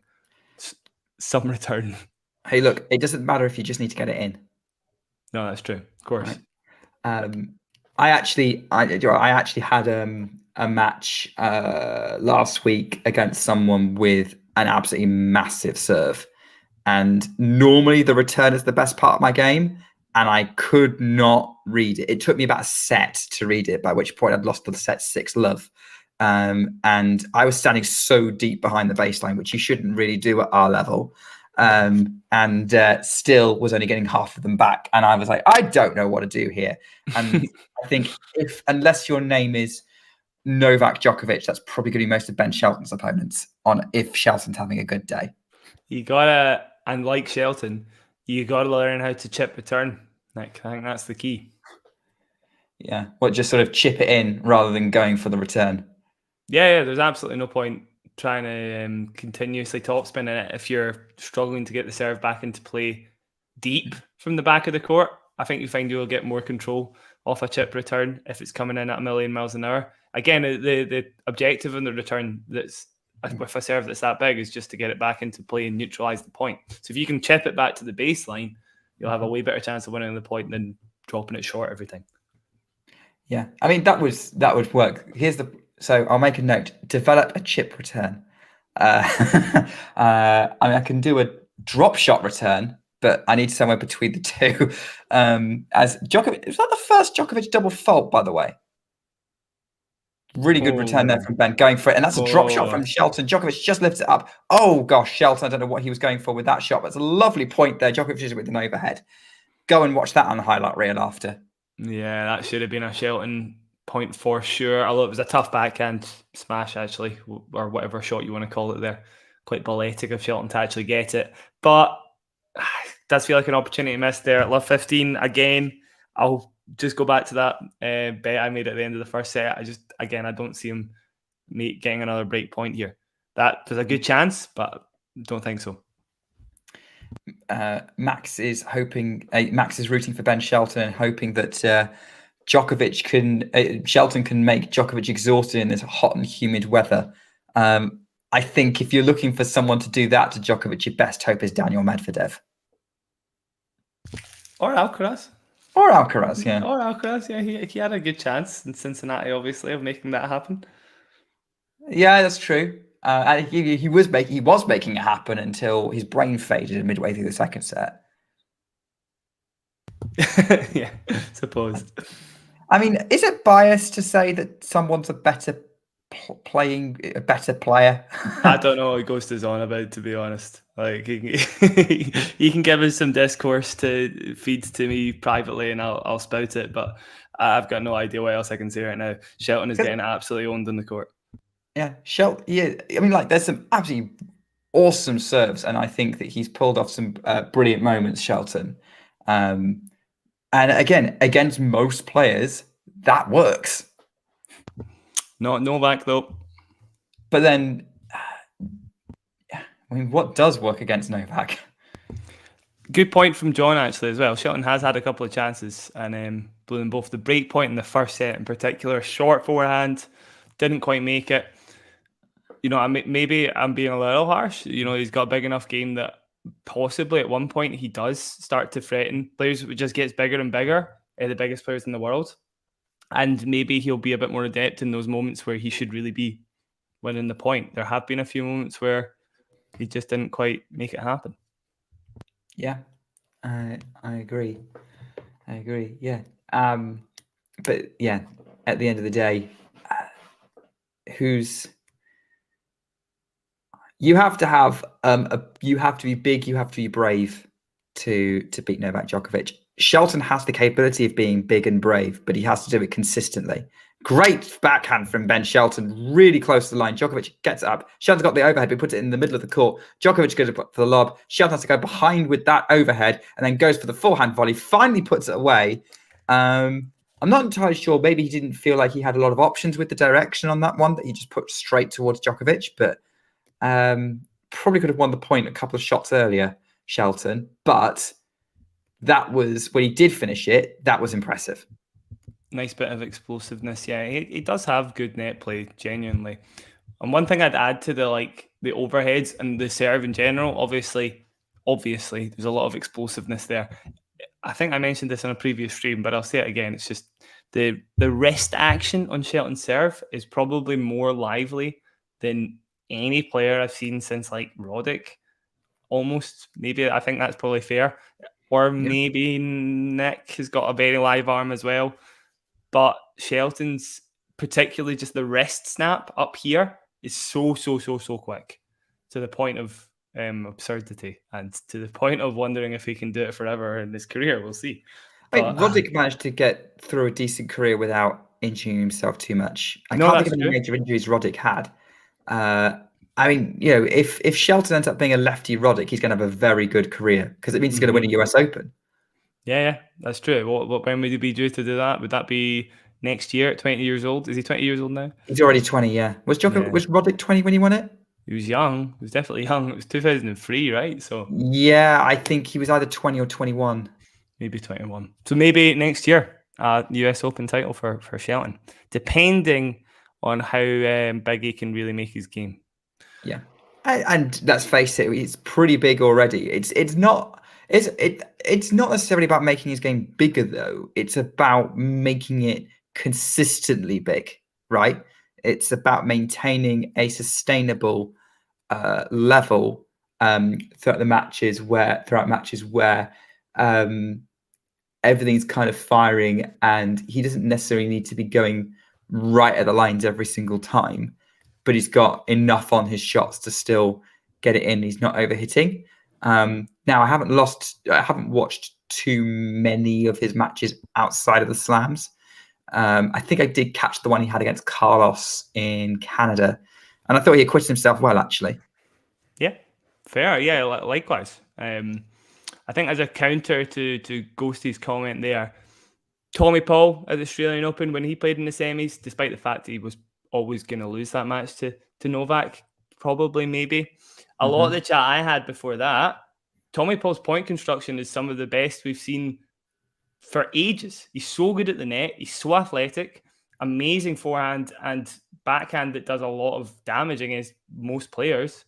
The discourse isn't always negative. That's a crazy stat from Owen, by the way, on the screen. That is crazy.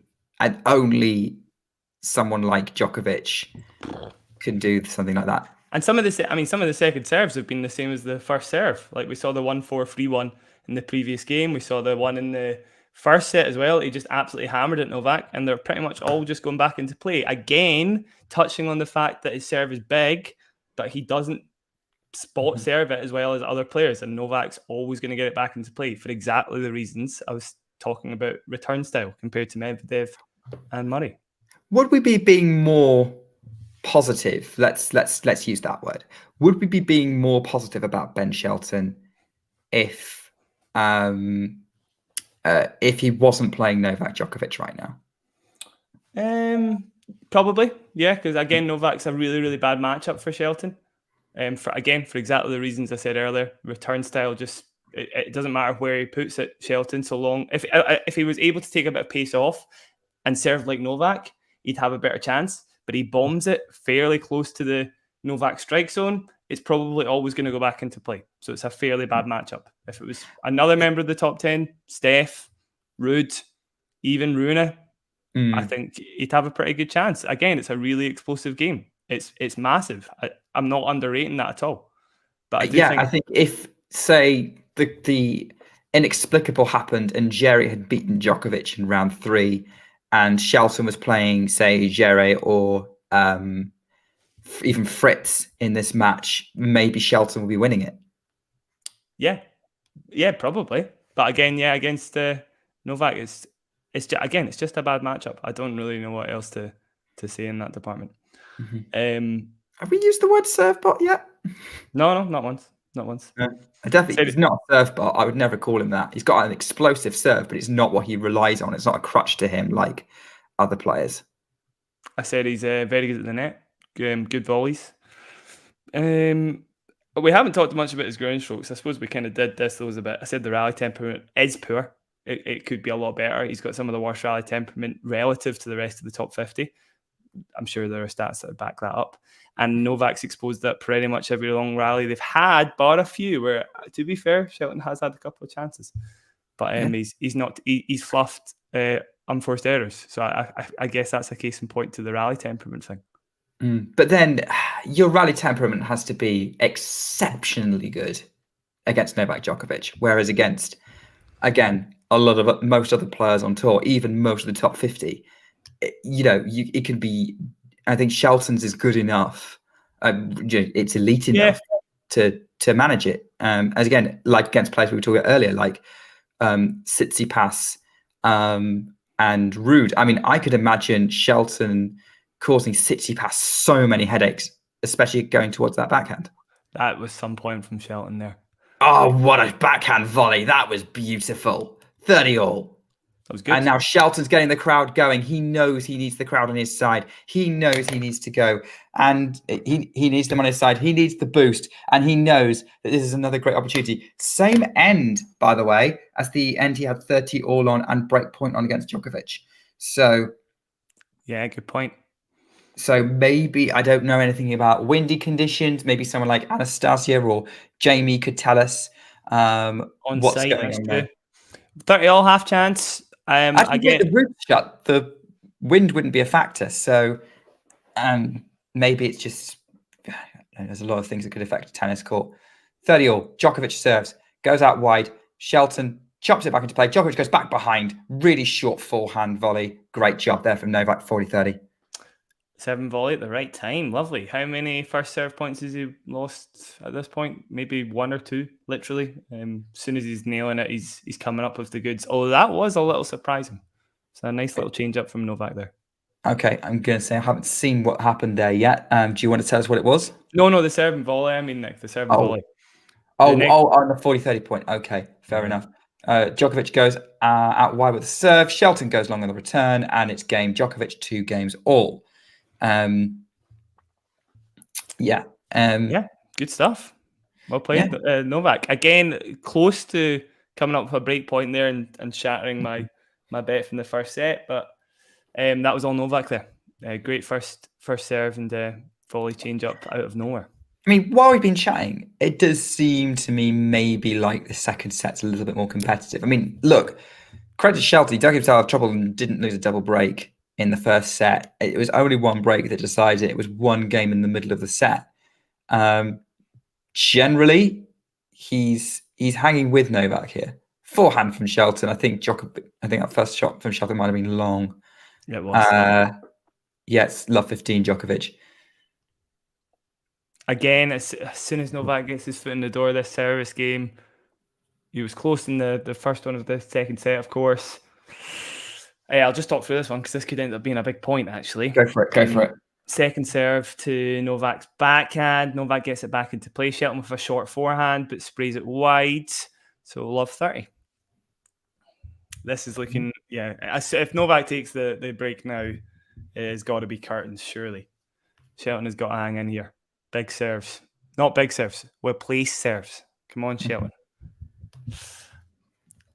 Again, I'll talk for fun because if we do see the break here, it's pretty much the nail in the coffin. First serve into the Novak backhand. Enough to force the error. Surprising one there, as Novak had a little bit of time to get that back into play. 15-30. Again, it was into the body of Novak there rather than placed on the tee, so he had a half a chance, although it was quite high bouncing. Some of the kick serves from Shelton, I don't know if you've seen them before, Nick, are an absolute joke. First serve out wide. Joke is in like ridiculously good, or joke is in not good enough? No, ridiculously good. They're just incredibly high bouncing, but even against Novak, that's going to be an effective play if you can do it well enough. I guess we've not seen enough to really rattle Djokovic. Although saying that, Shelton's had a few short balls and fluffed them in this service game. This is 15-40 now, 2 break points. Shelton with a big first serve to the body, just misses it. So second serve. Here we go. Big second serve to the backhand down the middle from Novak, the perfect neutralizer. Novak defending for his life now. Flying back behind, but Shelton makes it. Wow. I think he made it, yeah. Yeah, that was a brutal forehand from Ben Shelton.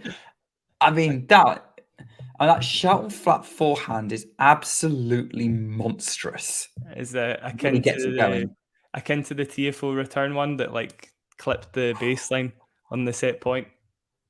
I didn't see any of the TFO match. That's good. It was good, very dramatic. TFO maybe playing a little bit inside his shell, but Ben Shelton stepped up. I heard some people saying TFO was a little flat, but when I looked at the score, I was like, no, that looked like a competitive 4-setter. Yeah. Double fault, Nick. Oh, no. That is 3-2 to Novak. When I set the break, he's still like shrugging and talking to his box, though. Don't know what he's complaining about. Right. Novak, always complaining about something, right? He's such a perfectionist. Even though he's winning, he's like, but I'm not playing my best. Interesting. I will just go to the chat for just a little bit. Mm-hmm. Do you think Carlos is too nice? In what sense? I think Ghost also saying Shelton is too nice. It's like the pair of them. I don't think so. And Max has made a good point there. Carlos is definitely the nicest guy on tour, and he's got the grit and the fight in every battle to come up with the goods. Yeah, I think when he's in competitive mode, Carlos is absolutely ruthless. When he's not playing a tennis match, lovely guy. But I don't think that's going to affect how you play tennis. To be honest, look at Rafa. He's someone who has gotten a lot of praise for his character. One of the greatest fighters on court. No, I don't think there's such a thing as being too nice in tennis, unless it means you're being too cautious on court. I think maybe the best example I can think of is probably Ruud against Rafa. Feeling a bit too respectful, feeling a little bit overawed, right? Which happened to Berrettini against Roger as well. Yeah, but Berrettini probably didn't have a chance in that match. That was early in Berrettini's career. There was no chance. Whereas Ruud was in a final. I mean, Ruud had to come up with something extra. It was Rafa at Philippe Chatrier, for goodness sakes. And he was a little overawed, definitely. Barely gave himself a chance before the match. Yeah, that's true. I definitely think Ruud was over. And you can see that in the difference between how he handled subsequent big finals against Alcaraz and Djokovic. Like Ruud was right in that Alcaraz final in the US Open last year for pretty much all of it, apart from the tiebreak. And Novak at Roland Garros, he just missed a couple of key opportunities, which is probably we could say the same thing about Shelton in this match. He's not going away. He's throwing everything he's got at Novak, and it is working most of the time, apart from the big points. Great backhand down the line from Djokovic. I think that's what you were reacting to there. That's a Novak special. That was a Novak special, exactly. Almost just to kind of defeat the point there. Again, yeah, okay, Shelton's hanging in some of the rallies, but Novak in extended rallies, how many people match him, man? He's just like another level. He's so good. Yeah, I think well, obviously some of the players we've already named, his biggest rivals. But then you might want to throw Stan in there, obviously, because that's the only way he could have beaten Djokovic so many times. Dominic Thiem on his day as well. Oh yeah, Dominic Thiem on his day. Love that guy. You're going to make me sad now. I miss that version of Dominic Thiem. I know, yeah, so did I. There was dreams at the start of this tournament. Of course, Shelton, the guy to take him out. Obviously, Thiem. Yeah, that could have been such an absolute blockbuster match. I know, yeah, it was shaping up to be for sure. I think it would have been close, but yeah, unfortunately, Thiem ill that day. Unfortunately, in the second set, had to pull out. Although, given where Shelton ended up in the tournament, maybe I think in retrospect, Shelton probably would have still won that match. Yeah, I think so too. Yeah, the way Shelton was playing for sure, and obviously the scalps he's taken now this tournament, it certainly feels that way. 40-15 for Novak here again, pretty standard stuff. The first serve and play stats, I believe he's missed like 2 this set, which is a joke for Novak considering where he's putting it on the court. Again, pay attention to where he places the serve. Very, very few of them will be put in the wrong place. It's mad. Yeah, it's so good. But it is just another Novak Djokovic semi-final clinic. I could understand if there are people watching this match that are just thinking, oh, for goodness sakes, here we go again. Do we get something different in the final, regardless of who it is? If Novak does get through this match, obviously it's not done and dusted yet. Do we get something exciting for sure? If it's Medvedev, yes, for example, I think so. I think we will. I completely agree. Whoever he plays, more chance of it being a blockbuster against Alcaraz. Of course. But that Medvedev match, I think I'd probably feel exhausted, not from boredom, but from just sort of empathy after the first point. I think Medvedev is the only player I've ever seen who's been able to frustrate Novak in an extended neutral rally and make Novak realize he can't make Novak be the one who doesn't keep it neutral. Oh, there's a few other players. I think PCB comes to mind. True, yeah. Sure. But yeah, Medvedev as a consistent force. Yeah, he is. And he's there all the time playing Novak. That's the biggest difference. Obviously has won 5 of their matches. I believe 5 anyway. Yeah. So we're to 40-30 here. Bit of a rally. Forehand from Djokovic. Slice from Shelton. Djokovic is trying to dictate the point. Moving Shelton around with the forehand. Shelton goes for a big forehand up the line and throws his hands up because he's missed it. It's game Djokovic.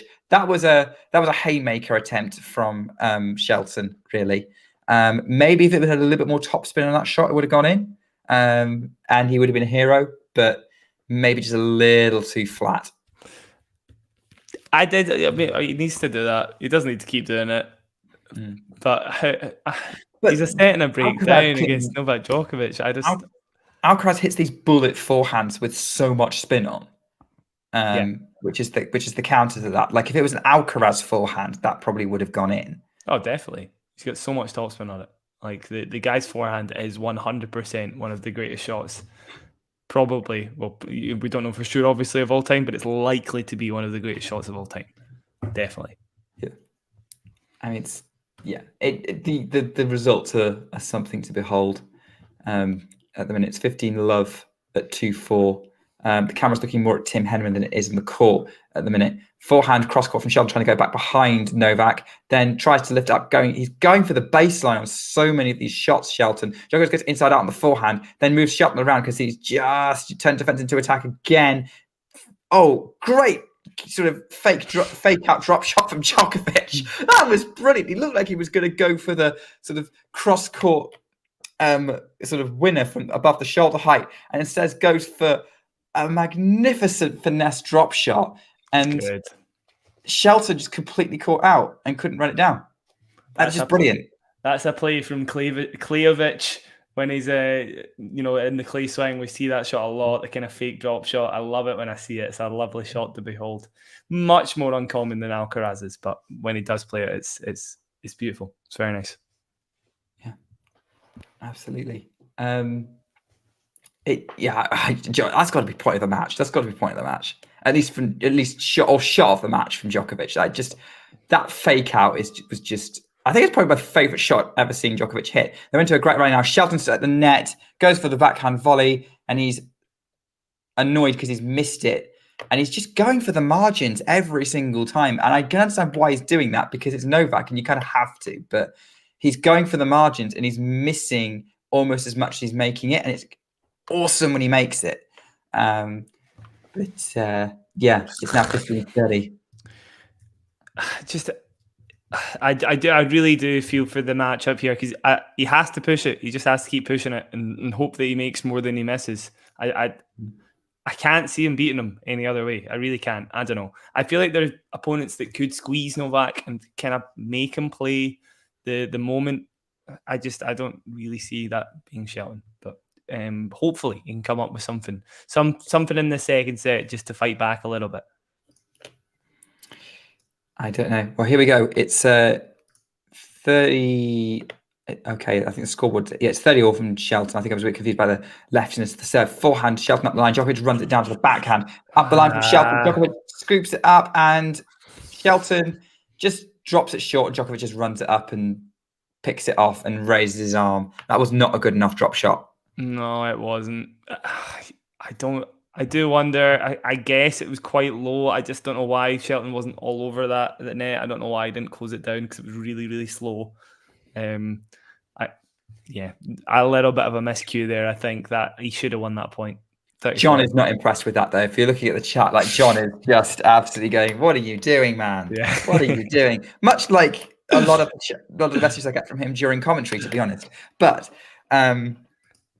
anyway, backhand from Djokovic, the forehand of Shelton, trying to save break point, and he does, because that forehand was too good. Djokovic is annoyed he doesn't have a double break. It's deuce. Good flattening out of the forehand there. Nice on break point as well. Good to step up to the moment, for sure. Shelton keeping himself alive here. Still odds on to win this service game. That was a virtual set point right next, so pretty big one to save. Yeah, virtual save point. And another point won, so it's advantage Shelton. Yeah, he's definitely. You're right. That, I mean, like, he's that forehand. You know, it works so well when he gets it deep, and you know, if there's anything good he's good at, it's flattening out the forehand as well as serving absolute bombs. And fair play, that was a well constructed point to get it right in the corner and make it awkward for Djokovic. Serves out wide. He thought it might be an ace, but it wasn't. So we start again from the baseline, as all tennis players do. And it's into the net, double fault. Oh dear. Double fault. Yeah, I was going to say, I thought that's where you were going to go. Double fault, unfortunately. Deuce still in this service game again. Shelton needs to dig deep. I would like to see. I think he's done it a couple of times actually, where he's just taken something off to actually find the spot, almost learning in the game, because pretty much every single game he's played or match, I should say, up to this match against Novak, he's just served big. He's just went for it. And we've seen him go like 120, 118, looking for the spots instead, realizing there isn't a way through Novak if you just go straight at him. I feel like this will be one of those matches. I remember Shapovalov playing Novak for the first time and learning how point construction works. Basically, he was like, he put me in places where I might miss the ball more easily. And it's like, what game have you been playing for like the first 19 years of your life? Like, Jesus Christ. Who said that? Denis Shapovalov said that against when he played Novak Djokovic for the first time. He basically was like, he just moves you around and makes you miss from like really difficult positions. So. Chapeau. Okay. I can understand if he had it easy against a lot of the players he came up against in like juniors, and they probably wouldn't have done that to him. But that's the game you play now. This is what I mean. I'm not saying Shelton is Chapeau, and I would say there's stuff that Shelton does at this stage in his career that Chapeau doesn't. But there are similarities in terms of just like the big game and really going for it. And poor Chapeau, man. Obviously, Ben came through college. Chapeau went through the traditional junior route. So I would imagine Shelton played a very different kind of player. Yes. Yeah. Probably a lot more what's the word? Disciplined, I guess. He would have a lot more needs to come up with more variety and stuff like that. That's why he's in at the net all the time and stuff. And whereas Shapo is just pew pew pew. Where is Shapo nowadays? He's like 70 or so in the world. Is he that low? He's dropped points. He's definitely dropped points. I think he's still. I'm going to just check it now. Should I check I'll check the live ranking. As Shelton saves a big break point, actually, by the way, with a lovely little combo there. I've forgot what the score was. Yeah, I'm doing a terrible job here. Back to Juice. I'll just 31. 31. Shapo is 31 on the live. He's not dropped off yet then. No, I think he's got points from elsewhere. So yeah, I think we can say that Shelton is definitely a more rounded player than Shapovalov. At this stage in his career, definitely. Yeah, and he's only got more to add to it, definitely. Breakpoint number 3 of this game. Djokovic looking to really finalise this set. Although, sorry, Shelton missed that first serve down the tee. So it is a second serve to work with now for Novak. Does he take the opportunity? Here we go. Shelton with a second serve into the Novak body. It's back in play. Backhand to Novak's forehand. Shelton with consecutive backhands running into the net off of nothing, but makes something there. Is he going to win this point? Oh. It bounces the racket after that miss. Although, in fairness, it was eventually a tough shot. It was a tough shot. That was a little bit kind of behind him. Yeah. It was. It was hard. But, I mean, he did really well to get himself into the point there with an amazing volley, like drop volley off a very, very good Novak backhand. However, yeah, that's the break. Yeah. 5-2. There we go. So Djokovic is going to be serving for a 2-sets-to-love lead after this change of ends. I mean, look, college tennis is definitely producing some. It continues to. I think it's kind of had a resurgence in terms of a route to come through, and we're getting some absolutely brilliant players coming out of it, who are instant sort of top 20 potential. So college tennis is the best scene in the entirety of the tennis world. I am not kidding. It is literally like I would have killed to have been watching tennis matches like that when I was going to university. It looks fantastic. It just looks like such a good laugh. There's nothing like that throughout Europe. It looks like it's such a good time, basically. And that's what tennis should be. So good. Yeah. I think it gives so many players a better grounding in what it is like to be on the tour. So week in, week out, it's so tight, so competitive, and you've got crowd interaction as well. I mean, this from what I've seen briefly. I've never actually sat and watched a full college match, but this is from what I can tell. And I think if someone breaks onto the pros out of it, they're incredibly well-rounded and very well prepared for life on tour. So. Yeah, pretty good. I'm not even thinking about the benefits to the players. I'm thinking about the benefits to the fans. You can get on a little minibus, go to wherever it is they're playing. Drink to your heart's content. A lot of them is boozy. I'm sure it is. It's college. This is a dream for a Scot. Exactly. It's just a good laugh. It just looks like it's such good fun. I hope I'm allowed to make that joke as an Englishman. Yes, yeah, of course. That's fine. That's fine. What all do you to it? Yeah, it's amazing. By the way, I thought once this set was over, we'd have a little look through Novak's recent semi-finals for a laugh in Grand Slams. And why not? Why not? Exactly. Why not? And just remind everybody the insane record that is Novak's last 9 years in Grand Slam semi-finals. Yeah, I think I only think of one player who's beaten him in the last 9 years in a semi-final. That's correct. Yeah, out of 1, 2, 3, 4, 5, too many to count. I don't know, about 22 or something, 23. Yeah. So I already know which player that is, and that took them 5 sets to do it as well. It did, yeah. See if anybody in the chat can guess who the only player to beat Novak Djokovic in a Grand Slam semi-final was in the last 9 years. 9 years. Yeah. So I'm assuming when are you starting counting the 9 years? Because 2015 onwards. 2015 onwards. Yeah. Just checking, because obviously exactly 9 years ago he did lose a second one. Yeah, that's sorry. Of course, I suppose that's kind of 8, but yeah, 2015 onwards is what I meant. Yeah, 9 full Grand Slam years. Yeah. Yeah, It's getting well. While we wait for anybody to try and get that answer correct, I'm sure some people know it. I'll see if anybody gets it. Oh, there we go. We've got one from Jamori. Sorry if I've pronounced your name wrong, Jamori. Team is correct though. Yeah, Dominic Thiem is the only person to beat him in a semi-final at the French Open in 2019. Djokovic missed a forehand, by the way. It's 30-15 in this game. Yeah, fun fact about that team match. I watched that on a date with someone. Did you? Yeah, it wasn't intended as the that wasn't the plan. It was just we went out and about. We both liked tennis. We knew it was on. So we just stopped for lunch and one of us got out on our phone.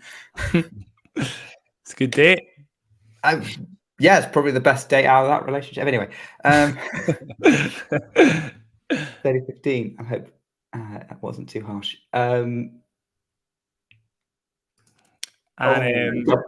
Double fault, right?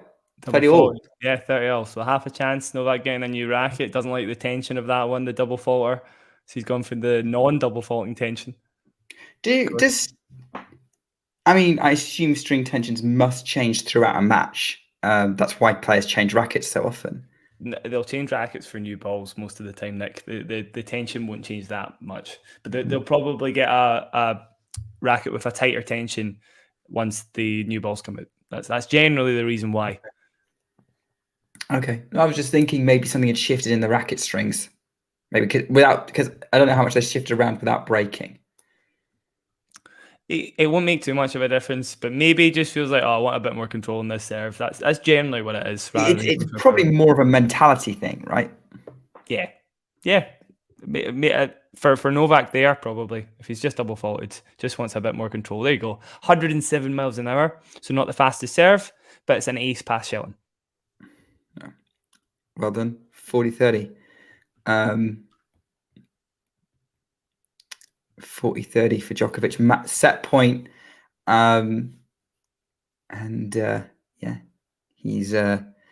He's looking for this 2 sets love lead. Goes out. Oh, he's going out wide, cover the top of the net. So second serve. I'll be very interested. I was going to say, I'll be very interested to hear what Shelton has to say after this match. And if all of this will be a learning curve, or if this was, he was expecting all of this. He knew how well Novak would serve. He knew how well he'd have to play to beat him. And if he would change anything going back into the match. Because I would hope it's the former. There has been a little bit of looseness that, I don't know, maybe that's going to be his game forever, and he'll admit that, and he'll say that just needs to get a little bit better. I need to come up with these bigger shots in the bigger moments, basically. Yeah, and let's face it, all of these tennis players, they, with a couple of exceptions, depending on how the matchup works, but they are good enough to make, however their game is, good enough to win most matches when they're having a good day, regardless of any kind of weaknesses they may have, any other areas they may not be as well developed in compared to other players. Let's face it, we're kind of already sounding we're kind of already talking like Shelton, this result is inevitable. But regardless of how it's gone, Ben Shelton on hard court majors this year has been incredibly good. I think he's going to be stopped by the best player in the world, or the joint best player in the world at this one. AO, he just ran out of gas because he had a couple of physical matches during the tournament. Otherwise, he could well have maybe done to Tommy Paul what he did before, and then this would have been a repeat match. But yeah, Jane's saying she thinks that Shelton could get a 250 or even a 500 now. Yeah, I actually agree with that. Yeah, absolutely. Of course. Why not? He's more than got the game to do that. Definitely. And definitely, I would say as well, his game obviously suits faster courts, but also suits the faster format. A little bit riskier. Something that's just like, best of 3 format. It's you blink and it's done sort of thing. Definitely the kind of game that suits that format. Yeah, for sure. I think he did underperform a little bit on grass, but obviously I don't think he was experienced on the surface. So that this year was all about learning what it takes to play on it and really experiencing it. I would not be surprised with it by like next Wimbledon, if not the one after. He's going to be a real force on grass. Who did you lose to at Wimbledon? Can you remember? Not off the top of my head. I'll tell you right now. Ben Shelton lost to checking his massive Laszlo Djere at Wimbledon. That's who he lost to. That's not a bad loss. Maybe not on grass. Not on grass. You'd expect him to win that on grass, definitely. So maybe relatively. Well, if he was a more experienced grass court player. Yeah. Although Djere would have known how to play him, you know, rally temperament. As I say, Shelton's not got the greatest. Djere's got some of the greatest rally temperament in the game. He's literally like the most solid player you could have in the top 50. So maybe just kept getting into rallies and he was struggling in that department a little. Quickly, I'll just on the semi-finals of Novak and not the semi-finals. In fact, let's look at the finals of Novak at the US Open. That is the talking point I want to make because 2 sets up, this is looking like it's done and dusted. Obviously, I'll eat my words if it's not done and dusted, but it is looking like we're getting Novak in the final, right? And historically, Novak has struggled at US Open finals. He is, I believe, 3-6. Is that correct? Is it as much as that? 2007. 3-6 is definitely. 2010, 11. Counting up, though. 13, 15, 16, 18, and then 21. 21, so, yeah. Nice. Perfect. Well done, yeah. So 3-6. He's won 3, beat Del Potro, Federer, and Nadal. And he's lost 6. That's Rafa twice, Federer, Andy, Stan, and Daniil. There is definitely something that happens to Novak in US Open finals that doesn't happen in Australian Open finals, namely the conditions. He does struggle a bit more in these conditions than he would in Australia, where the air is a little drier. It's not quite as heavy. It doesn't suck the air out of you as much, basically. Djokovic has admitted to that before. There have been years where it's been worse than others. There's also a variety of reasons he's lost a lot of these finals. I'll even go out and say it. The one he lost to Andy was an absolute scrap because of how windy it was, obviously. So Andy was quite lucky that it was windy that day. But yeah, anyway, there's always something going on in New York weather-wise that just doesn't suit Djokovic as much as the Australian Open. Chances are if we get Alcaraz in kind of crazy conditions, I would fancy Alcaraz's chances. If it's crazy conditions for Medvedev, it's a lot harder to return from deep if the conditions are a bit crazier. So I would fancy Novak. If the conditions are crazy, Nick. Yeah, absolutely. And we know historically Novak's not always been super happy with conditions that are less than ideal. I think the big 3 member who probably dealt best with wind and elements was always Rafa. Or if you want to say big 4, it was Rafa. It was Rafa. Yeah, I'm sorry. I love Andy as much as okay. I'm sorry I didn't say big 4, but even if you say big 4, it's still Rafa. Yeah, fair. It's just that those masses of topspin. It doesn't matter what he's playing in. If he's playing in a hurricane, it's gonna dip and find the court somehow, right? That's the thing. Shelton's changed up the outfit, by the way. He's gone from white to black. Okay, it's cool. Dark mode engaged. A lovely drop volley in dark mode to start off the set there. That is class. There we go. And that's when I got mad. Can be the tagline if Shelton comes back to win this. No, actually, no. The meme response would be, and I took that personally. I mean, being 2 sets to love down against Novak Djokovic, taking that personally, we'll see what happens. Did just double fall as well, Nick. So let's not get too ahead of ourselves here. Yeah, maybe not. But we liked it. We were enjoying that for a few brief seconds, Jack. And Nick, that's all we can really do at this stage of the match, right? And it's for a while, it's not looking like Shelton is going to be in this match. Unless he can really muster something up, I'll get excited. But at the moment, we're going to be entertaining ourselves a bit. Because Shelton, if you've just joined us, is 6-3, 6-2 down in the US Open semi-finals against Novak Djokovic. It's looking tough. Yes. Indeed. It is looking tough for Shelton, although he's got this last point 30-15, so he's won every point. He's not double faulted on, and that's a huge flat forehand again from Shelton. 40-15. That one night has a bit more margin on it than other forehands. Is 40-15 up. That was nicely teed off from the American. Great shot. Here we go. Serves out wide again. Djokovic just about gets that in. Shelton puts that in the net. Game continues 40-30. Another example of a great Novak return and how he's pretty much he puts himself into every single point. So tough. So tough. Honestly. Unbelievable. Again, Shelton's not serving that badly in some books. He's serving big. Just every single... Went for a second serve. That was 138 miles an hour there, Nick, and just missed. So that's another double fault in this game. Yeah, because he's got. I look at the Shelton serve stats. He's got 70% first serves in during this match. 71 even. 59% points won. There's another great example. So Shelton with a wide serve there, 116 miles an hour, did go for placement, and Novak puts it plumb on the baseline to get a break point. Mm-hmm.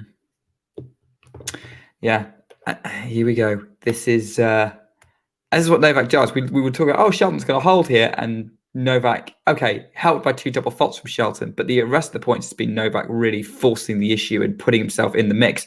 Great passing shot from Novak. Goes again, passing shot win on the forehand. We've broken. Djokovic is 2 sets in a breakup straight away. Yeah. Yep. Dark mode turns out doesn't work. Doesn't work. The drop volley was nice, but 2 double faults, not so nice. Not great, Shelton. Whew. Yeah. Okay. Yeah. What's the chat from here, Nick? Apart from resignation, I feel like Shelton's got a chance, right? I mean, I don't think I will credit Ben Shelton. He's not a quitter. He's going to keep going. He's got a very good attitude. Actually, I can think of very few players who would absolutely capitulate and go, do you know what, I can't be bothered. And that they would tend to be much lower ranked. Yeah. That's a very good point. There is definitely in fairness, a lot of that comes into the belief of your game, right? And Shelton's got a big enough game that some of that belief is going to stick about. So, the top 50, the players ranked outside the top 50 that just give up, a lot of the time it's hard to stay in the game.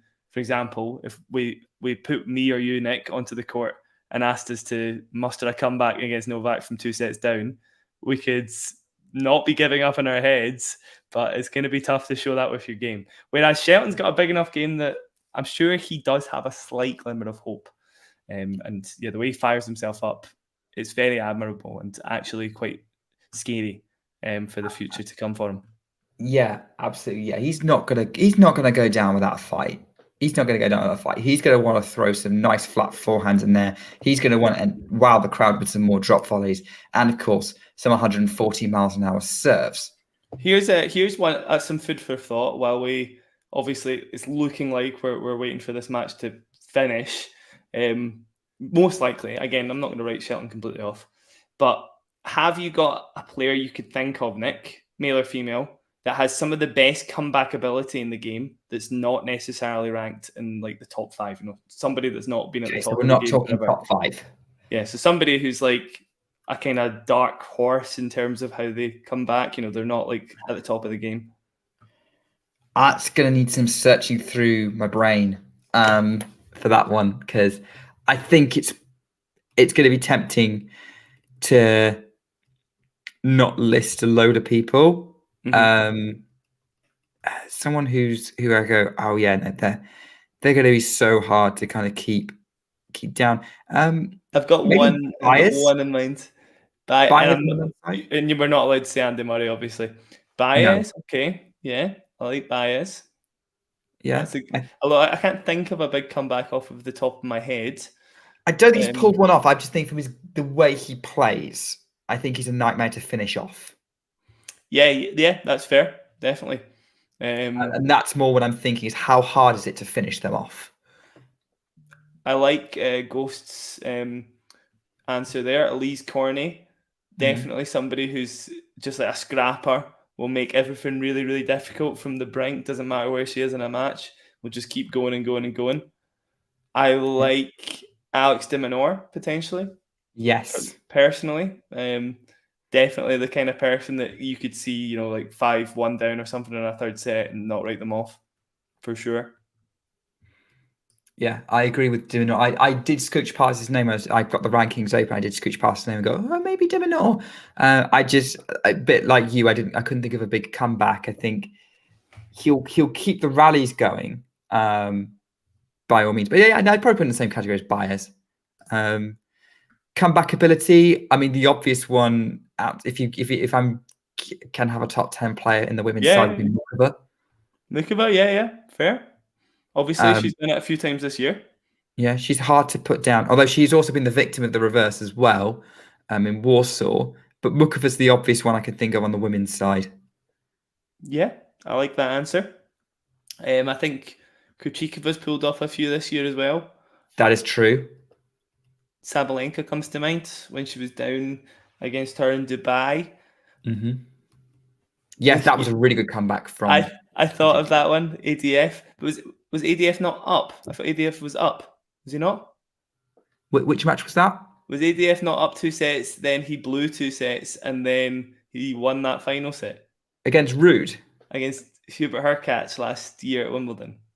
Oh, I don't remember. I think he was. So although I actually had that match in my head as well, but I'm sure he fluffed his match point at 40 love with a tweener attempt thing, and then that was the controversy basically, and it went the distance and he eventually won. So I would like to say ADF as well, but the man is so scatterbrained. I don't know if I can really give him the credit. ADF, it depends on the day. Half the days, you don't know what you're gonna do, because he'll either capitulate, which he has done in a couple of recent matches, or he will be an absolute nightmare to put away, and you don't know what you're going to get. Maybe that makes him slightly scary to play, to be honest. Yeah, I was. You'll need to see the meme. I might find it actually. I'll shut up until I can find the meme I made of ADF. I was laughing a lot at it. In the meantime, is it a meme about ADF? It's not mean about ADF. No, it's well, it kind of is. It's a little bit, not on purpose, but scatterbrained is the kind of word I'd use. It's like the man has so many options, he just doesn't know what to do with all of them. It's like he's got so many weapons. The point construction from the guy is just so difficult to get right, basically. Yeah, there's a few players like that though who, there's been so many players who don't have so many options they don't know what to do with it. What was it say? I heard someone say that about Taylor Townsend on the women's side. Yeah, that's fair. Yeah. I was a commentator, I think. Okay, what have we got? Okay. Yes, I know what you mean. I love ADF. Please don't get me wrong. He is just mental. He is like the most mental player I've ever seen in my life. I just cannot get my head around him. I don't know what he's going to do next, basically. Mm-hmm. Tommy Paul for scrappy and comeback ability. Yes. The only... no, hold on. Did Alcaraz blow match point earlier this year? No, he didn't. The only guy to ever come back from match point down against Carlos Alcaraz. That's a big deal. Yeah, you got to have some moxie to do that. Yeah. What's my take on Alex Molchan? That's a curveball. I used to call Molchan the most underrated dark horse on clay you could find. Yeah. His record, I completely agree.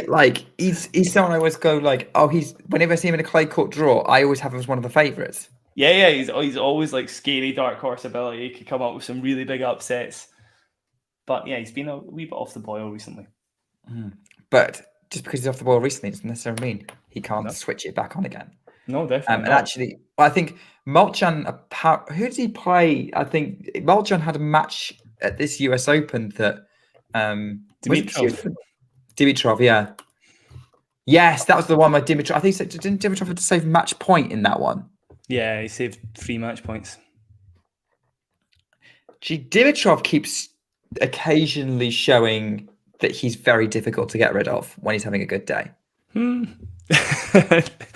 Almost totally forgot about that Andy match from earlier in the tournament. Wait, what? I don't know. Waiting for that one. That was such a bad match from Andy. Let's not dwell on that one for too long.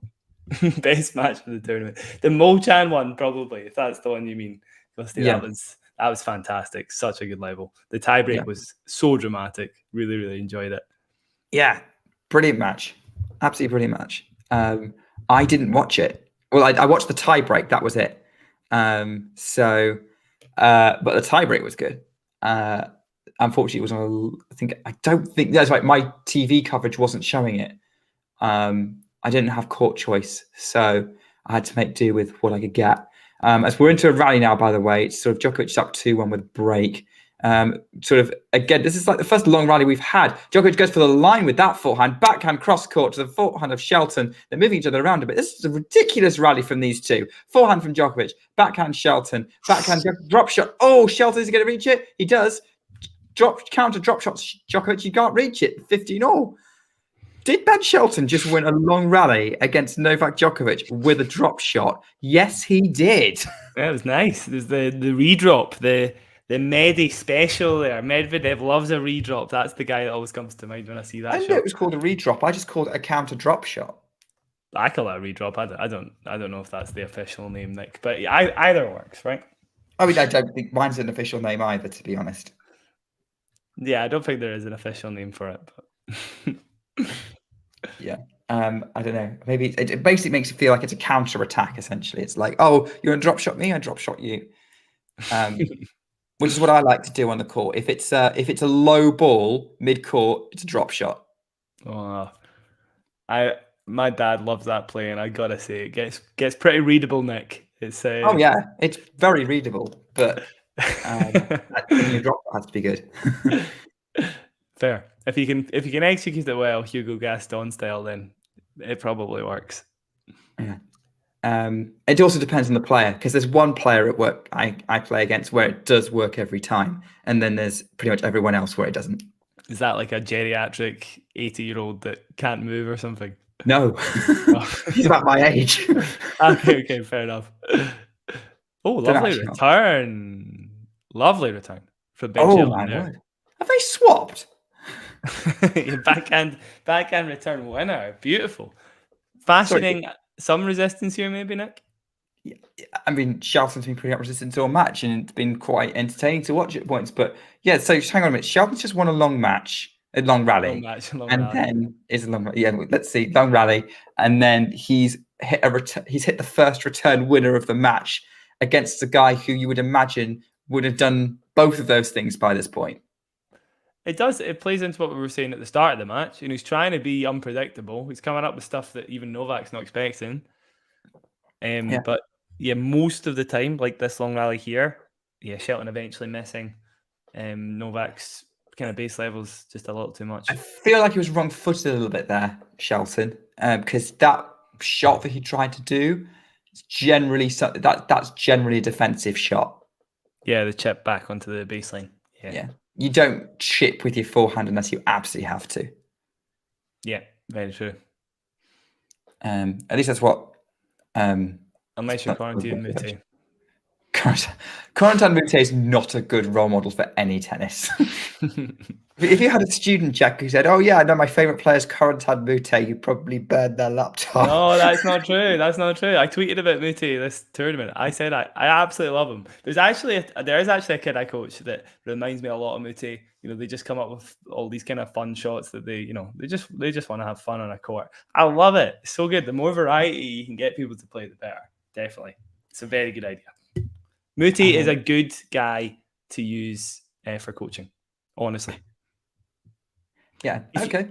If you can come up with a player that switches between two-hander and one-hander to a professional level, you've come up with an amazing player. You've coached somebody very well. Definitely. Interesting. Okay. That's an interesting perspective. I don't know. I came from I had a coach who was basically like tried to teach me the safest shot in everything.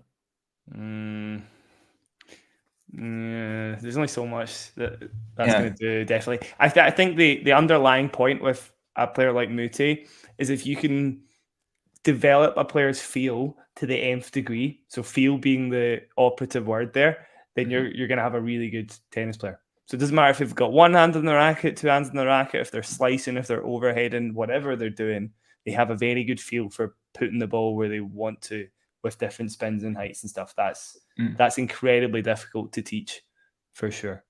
And it will develop a player that's like... I don't think, can you really teach feel? I think some of it is kind of, a lot of that's going to be instinctive, and then a lot of it's going to be teaching how to use it rather than how to feel. You can coach feel well, definitely. You know, if you mix up feeds and stuff and give them high balls, low balls, defensive balls, aggressive balls. Otherwise, you just end up developing a kind of one-dimensional player, somebody who can come up with the same thing over and over again, which works in some situations. But if you really want a good player, you need somebody who's going to be good on clay, because the Challenger Tour is pretty much like 90% clay. And to be good on clay, you have to have amazing rally temperament and the ability to do like everything with the ball, basically. Yeah, for sure. And it's probably why a lot of the closest matches of the year and some of the most competitive happens around the clay season, right? It's where everyone kind of knows and feels comfortable. Yeah. Sorry, Ghosty's comments making me laugh. Inappropriate for talking tennis, Ghosty. You got a yellow card even. Won't send you off just yet. Is that for the most recent comment? Yes. Okay. I just let him and go. Yeah, as Jamar is saying that Djokovic is fired up, he is, because he's pretty happy to have held, which was a bit of a juice game there because he was a little close. It was a little too close there, but for his liking, I know he didn't probably feel, he wasn't under that much threat, but well, it doesn't look like it to us. I suppose it depends on, because we don't know what it feels like to have what Ben Shelton is doing coming at you. And even if you're Novak Djokovic, it's still pretty hard to deal with. It's only because he's Novak Djokovic that he's still able to win it. It's a bit like what happened yesterday against Fritz. Djokovic was not playing well at all in that first set, and he won it 6-1. And it was a deeply frustrating watch because of that. Because I don't understand how he's playing. Like, his worst set in terms of level was the first set where he won more convincingly, and it was ridiculous. Yeah, it's a little frustrating to see the top guys, some of the top guys, kind of not matching up to Novak as well as we would like, I guess. Fritz isn't the only guy. Rublev's probably another good example. Even Steph as well. In fact, most of the top 10, right? Because Novak could play bang average and come up against those guys and win like 9 times out of 10. It's a frustrating discourse, definitely, that there's not been anybody to really challenge Novak for so long. So it's great to see Alcaraz actually challenging Novak in the biggest moments. Yeah, I agree. I think I was optimistic Daniil Medvedev could do that. It's just that Medvedev didn't take himself deep enough in tournaments often enough where it did happen. But whenever they do meet, it is super competitive. Yeah, definitely. Provided it's not best of 5. Yeah. He's only won the one, right? He's only won. Surely Medvedev's only won the one best of 5 match against Novak. Yes. Yeah. But he's got the best of 3 records pretty close, and a great ace from Shelton who's celebrating there 40-15, keeping himself in this set, and he's got people in his box on their feet trying to G him on. I think that there are a couple of ways. What about Rune? Because Rune's beaten him twice. We haven't seen them in best of 5 yet. I would imagine Djokovic got an advantage there. Great drop shot from Shelton. Lob landed in, right? No, it was out. Oh, shame. Rune's still got loads of potential. I don't want to write Rune off. He's just been a little flaky from the baseline. Like quite a lot of these players. Felix is a very good example of that. Somebody who's just like super big serve, amazing +1 forehand. And it feels like the longer you get him in a rally, though, he is pretty prone to breaking down for somebody who should be a top 10 player. Rune has had a little bit of that when really his whole game's built around rally temperament and how solid he is from the baseline, how much variety he can come up with. So he should be able to find his game again. He's just been a little bit off. I do feel like he's definitely going to be top 5 for a while if he can keep it working, definitely. Djokovic got us to deuce. I think that, monster forehand up the line winner from Djokovic. Absolutely brilliant. Just almost out of nowhere, really. He saw his target, he went for it, and because he's Djokovic, he gets it. Oh, yeah. A beautiful shot, followed by not the worst miss. Just Shelton had a low volley and didn't quite make the baseline with it when he probably should have. Hard to discredit him there, to be fair, but which we could say the same thing about a lot of his misses today. Let's be honest. Hard to discredit him for trying. Yeah, he needs to come up with something different. So yeah, huge ace from Shelton there. 1-4-3 down nearish the tee, I guess. That's good if you got that break point down. Yeah, he's come up with the goods, and honestly, if he does end up falling like 3-2 and 2 here, that would be a bit harsh. I just think he's not used to so many of his serves coming back. That is the long and short of it. If you wanted a 1-sentence summary of this match. Oh, was that a winner from Shelton? Yeah, it was a nice lovely backhand. winner. Backhand. Yeah, was he went around him forehand? No, it was backhand. It was backhand. I thought it looked like a backhand. I don't think I've seen that many backhand winners. But he was so far in the tram line, I was confused. Great job. Great hold from Shelton there. Void's getting broken. Keeps us to 1 break, 2-3. That was nice. Naughty but nice. It was good. He's coming up with the goods. Credit to him. Maybe he'll be able to use that to pump him up in the next return game. Do you have any idea what those markings on his arm are? Like these circles. It looks like he's had a fight with a tentacle. It's I've had it before. It's cupping. It's like a Chinese therapeutic method of, like, I believe, releasing muscles and stuff. Basically, it's like a kind of heat therapy thing. Oh, okay. Vacuum therapy, I guess is what you call useful, it. Yeah. So I didn't work for me. I labeled it as kind of mumbo jumbo after that, but maybe it does work for other people. To be fair. Well, look, Shelton clearly thinks it works because he's clearly had it a lot. Unless he just likes the look of it. I mean, it's a look. I mean, it's not quite the Milos Raonic one sleeve, but sure. Oh, the sleeve rules all. Forgot about the sleeve. We need Raonic back, don't we? Yeah, there's a lot of Raonic about Shelton, actually, isn't there? In terms of they're not both massive players. They've just got crazy live arms. They've got, decent games from the baseline, although Raonic definitely a bit more accomplished in that department at this stage in his career than Shelton. But I would like to see Shelton become a Raonic. Eventually, just reliable flat forehands from the back, a little off them, just a little bit more construction in that department, and the similar amount of net threes that Raonic used to make in Shelton's game too. I think he's already got that. I think genuinely just a little improvement to his forehand, and he would be very Raonic-esque. Raonic would be a good career. I do think I was going to say Raonic may have underperformed, but actually he just ended up playing in a really tough era to break through in, really, with the big four. And he did, getting to a Grand Slam final and multiple 1,000 finals was pretty good. Actually, that would be a really good career for Shelton to have. I think, if he branded himself as Raonic with a bit more fire in his belly, sure. That would be good. He'd have he's going to have a great career if he does that. Definitely, yeah. But again, tough to tell. As I was kind of suggesting at the start of the match, I don't know how much of Shelton's game is like young, unbridled energy, and how much of it is just going to be him for forever, basically. I would imagine coaches will come and go, trying to tell him to rein it in a bit, but maybe this is just going to be his game. Yeah. Shelton went for a forehand kind of back behind cross court winner and missed it. Thalov. Shelton's game from the back of the court reminds me of Marc-Andrea Huesler. Okay. You know that player?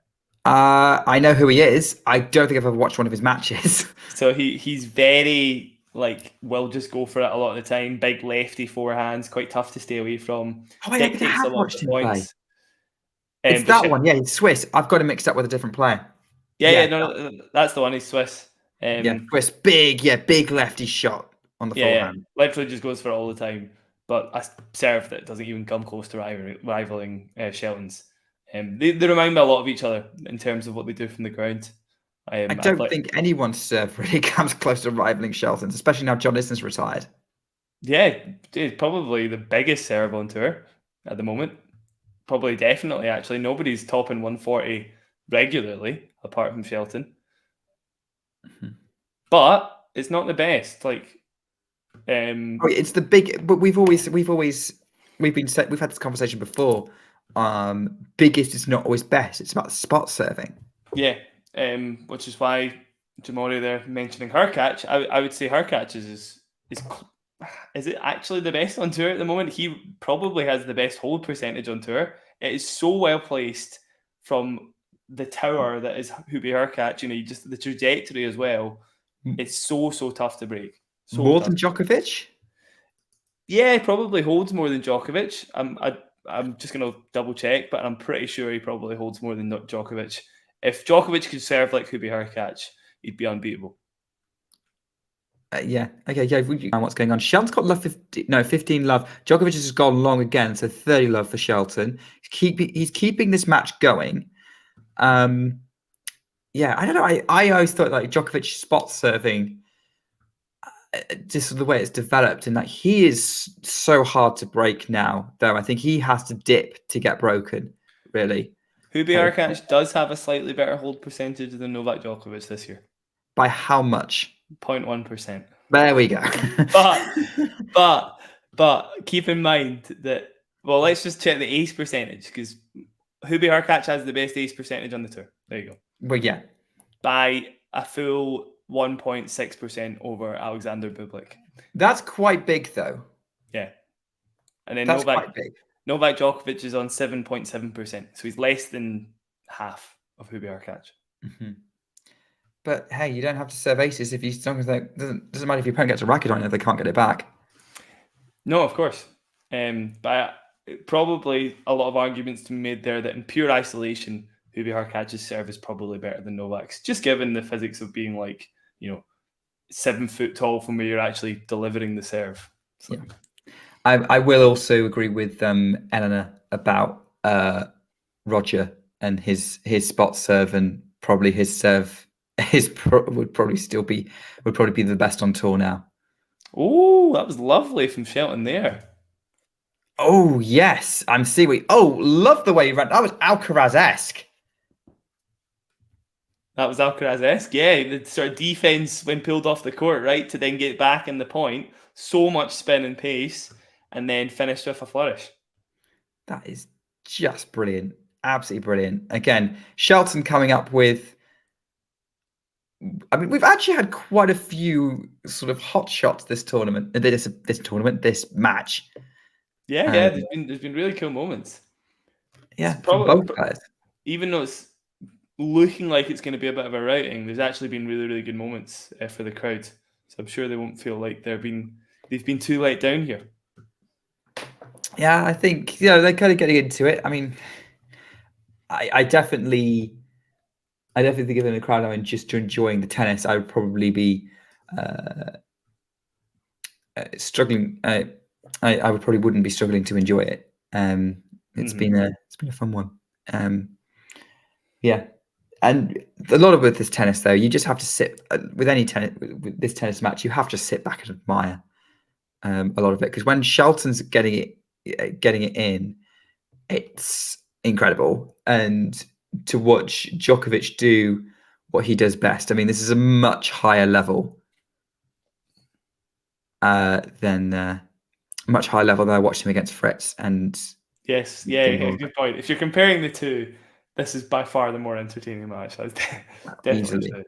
Fritz, oh my God, Fritz! I mean, come on, it's so hard not to feel like. I mean, the matchup, I guess, must be terrible because it's like 18 sets to 2 in Novak's favour, which is that's seriously one-sided. But Taylor Fritz knew going into that match how much he'd lost against Novak. He didn't change it up that much. That's all. I don't know. Maybe he could have come up with something just a bit different, just to give him a bit of a different look. But it's hard. It's hard to do that, obviously. Yeah, it is hard. It's hard to change it. It's hard to change how you play. It's hard to think of a game plan. You do what's comfortable on a tennis court. So yes, for those that want Daniel Medvedev to stand on top of the baseline against Carlos Alcaraz, it's not that easy. He's probably going to lose doing that. That's not where he plays from. It's just not. It's not the reason he's the third best player in the world.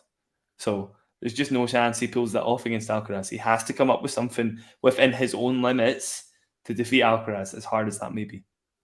Yeah. And I mean, Dave, I don't know if you watched the Dave Samuel video, that interview that John did before. You probably didn't make it here in time, but Dave was giving Medvedev a decent chance against Alcaraz later.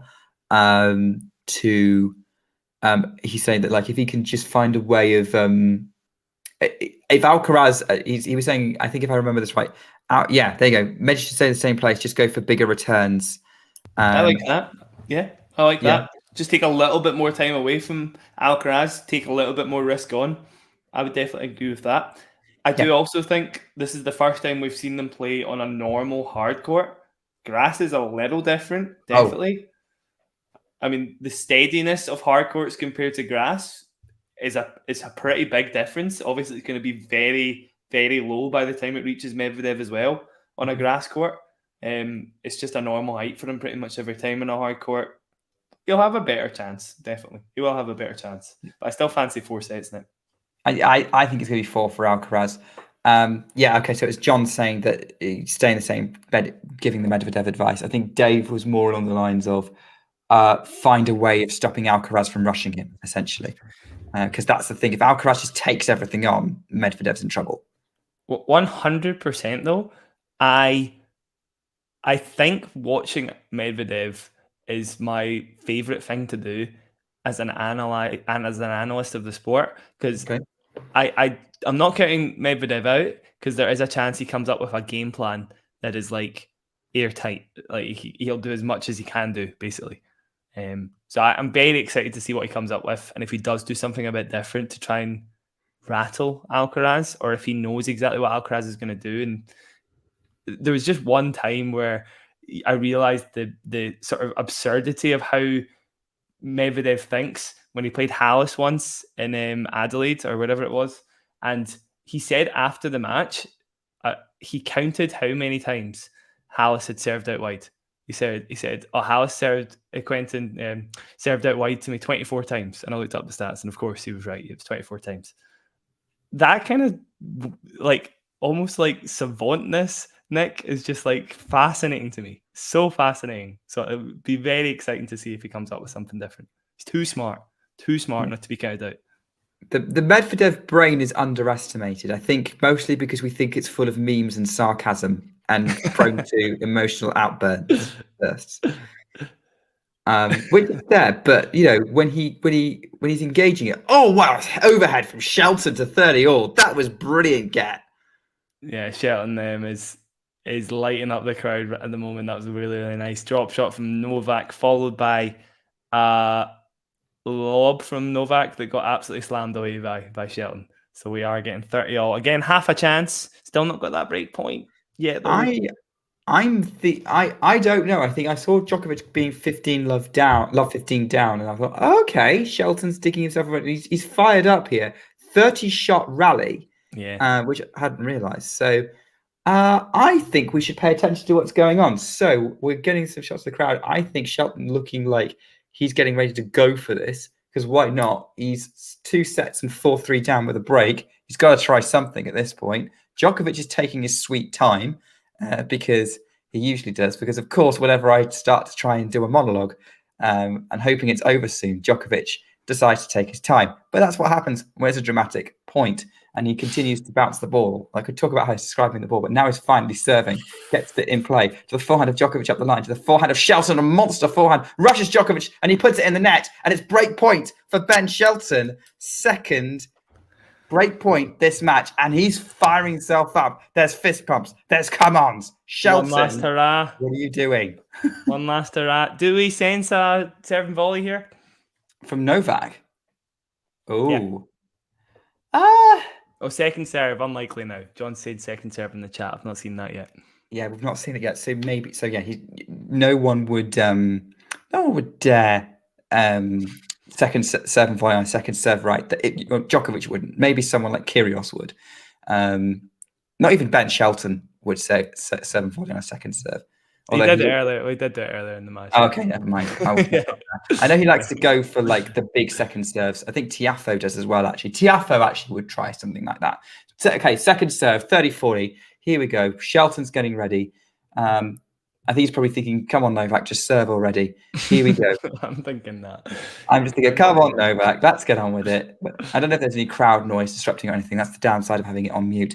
Djokovic bounces the ball, continuing to just give himself as much time as possible, as he has done through his entire career. Now he serves, goes up the tee. Shelton gets it over the net in the middle of the court. Neutral rally at the moment. Forehand from Djokovic to the backhand of Shelton, cross court. Forehand Djokovic is long, and Shelton's back on serve at this third set, and he's saying, do you hear me? I don't hear you. Come on, crowd, let's go. Let's go. Okay, the comeback has begun. 2 sets down, a breakdown. There's no way Novak's lost from that position before, but is there times where he's been close to losing from there? I'm trying to remember if Tsitsipas was a breakdown to him in that French Open match. Do you remember that? He was 2 sets up, maybe a breakdown in the third before he lost in a fifth. Which French Open match? 2020, I think. Semi-final, 2020. Yeah, 2020. I don't remember. Either way, he was definitely 2 sets down anyway. And he was 2 sets down. I don't know whether there was a break in the third or not. I remember that match being impressed with the Tsitsipas comeback. I was not expecting it. John saying no, he wasn't a breakdown, to be fair. Okay. Here we go. Shelton definitely lining up now. Oh, that was a lovely defensive lob, but it's not enough. And Shelton puts it away. 15-love. Getting pumped up here. It's actually going to get quite exciting, I think. I think so. Yeah, he's absolutely getting the crowd going, because he knows that's basically all he needs.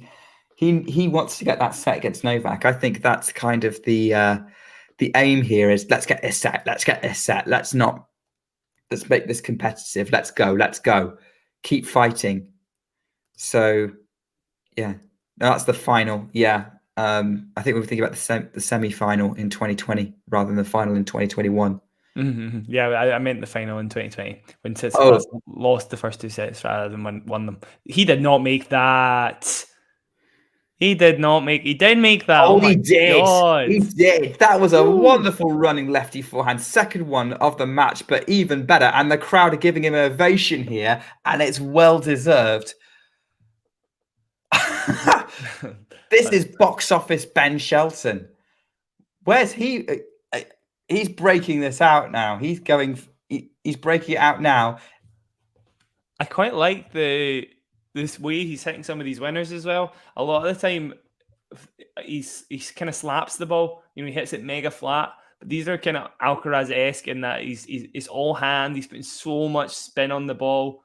Novak made that though. Oof. Djokovic just about chases that one down, and Shelton can't do it. Yeah, he made that. This is lighting up now. That was a very good shot from Novak too. Yeah, because that could have been I thought, that's a lucky net cord from Sheldon. And then Djokovic made it. Sheldon. Poor Sheldon. Yeah, sorry, I've used the wrong name there. Shelton. My mistake. Jim Parsons is not on court. Second serve for Ben Shelton. That's in the ball. Gets ready. He's much better. Body serve on the second serve. Forehand back behind to the Novak backhand. Changes direction with the forehand now to the Novak forehand. Goes cross court. Backhand cross court from Shelton to the Novak forehand corner. Oh my word, that's more mid-court from Shelton, but that was a bullet of a shot. Still going though. Djokovic slices that one to change the direction, and Shelton can't dig it up and puts it in the net. 30 all. Djokovic has suddenly worked his way back into this game. Yeah, this feels like one of those moments where, okay, the other person lights up, but then a bit too much blood to the head, a couple of unforced errors, and actually Novak could just close the match here. So how much was that unforced? Because that was a really tough one to dig out. Fair. Maybe it was more Novak there, but Novak just doing what he does best and putting it in positions where it's tough for Shelton. I mean, maybe he was 6.5 hours. Yeah, Shelton probably was maybe a little too aggressive with trying to pick it up. That was an unforced error. Oh yes, for sure. Difficult there, and unfortunately 30-40. So this mini Shelton comeback threatened to be. This is the most Djokovic thing here, to stall someone's momentum as soon as they get it. I'm confused. I don't really know what happened there. So what? I think maybe the other one must have been out, possibly, because it's. That is an ace. 40-30. Yeah, I was right. Yeah, I don't know. Must have been some kind of let. Maybe there's some crowd noise. Absolutely brilliant. So yeah, it's 40-30. I thought it was break point as well. I think neither of us. The point is, Jack, neither of us know what's going on. But we should fix that immediately. Otherwise, we're going to be terrible commentators. And that's another unreturnable serve from Shelton. And now, instead of being having momentum killed, as I was talking about just 30 seconds ago, he's now 5-4 up in this set. Fastest serve of the match, 145. Getting close to that 150. Getting close. Again, though, it doesn't feel. Honestly, 150 straight at the body of Novak, it comes back into play. Almost definitely. And I'd love somebody to do a little analysis of Novak's forehand return when it comes into his body, because it is almost like a swipe sort of thing. It's like, I don't know how he controls it. I want to know. And if somebody could break it down, I'd be forever grateful. Get your friend Gary on it. Gareth. Oh, he'll know. Yeah, he'll definitely know. I'll try and get him on at some point. Maybe he'll be able to tell me. I mean, at this rate, you may as well just have another on every episode. Although I think if you did that, they would be several hours long. Yeah, I do notice actually when I watch the YouTube versions rather than listen to the Spotify, it's very clear you had to make a lot of edits. Yeah. I mean, I listen to it the whole way through after I make every episode, and there's always quite a few edits. You like to keep them short and sweet, right? So yeah. ideally like half an hour long. Yeah, I prefer they're a bit short and sweet, definitely. I just think about, if I was listening to a podcast, how long would I really listen to it for? Not sure. That's fair. Yeah. I've realised that I've overcommitted to how many tennis podcasts I listen to, and I've run out of time to be able to listen to all of them. It's good problems to have. It is a good problem to have. It's a good thing to have so many great quality podcasts out there. Some of which are hosted by Talking Tennis. Apart from WTA Weekly, that's got a bit dodgy since the original host came back.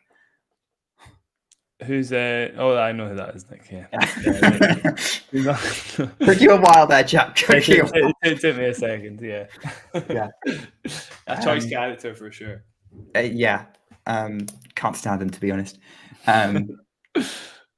Right. Djokovic is serving, and suddenly, instead of serving for the match, like he thought he might have been a few minutes ago, he's serving to stay in the set. But that first serve was exactly what he needed. 121 mile an hour up the tee, unreturned, 15 love. How often have we seen this, Nick? And I'll try and come up with a few matches where first two sets pretty comfortable for Novak, then the third set's mega tight, but he still takes it. Sinner at Wimbledon. Yeah, that's a good example. First one that comes to mind. I mean, my point is I'm expecting this to go to a tiebreak, and then we see Novak in a tiebreak. Yeah, true. Yeah, but even the might of Djokovic in the actually, no. Okay, because obviously 10 years ago Djokovic had a couple of losses to Isner, as he's just missed a forehand, by the way. But would Djokovic now beat Isner in a tiebreak? Probably. Yeah, of course. Yeah, of course. But Isner's the master of the tiebreak. That doesn't matter. Novak's the master of the tiebreak. Novak is the master of actually winning tiebreaks. Isner's the master of forcing tiebreaks. There's a difference. Yeah, exactly. Novak is the official master of winning tiebreaks. Statistically, he's won by far the most. Federer close second, actually. Then by far the most. Those two always. Although obviously, any Novak fan will annoyingly tell you how much more clutch from Novak is than Roger. But that's beside the point. It's a sore spot for me. As Djokovic goes wide and suddenly it's 15-30 and Shelton's 2 points away from the set. Two forehand errors from Djokovic. 15-30. We did say 4, and I would like it to go to a 4th because I do feel like the level would get raised a bit. Yeah. Oh yeah, I'm having way too much fun to want it to end too early. So here we go. 15-30. Djokovic is trying to set himself up for this serve.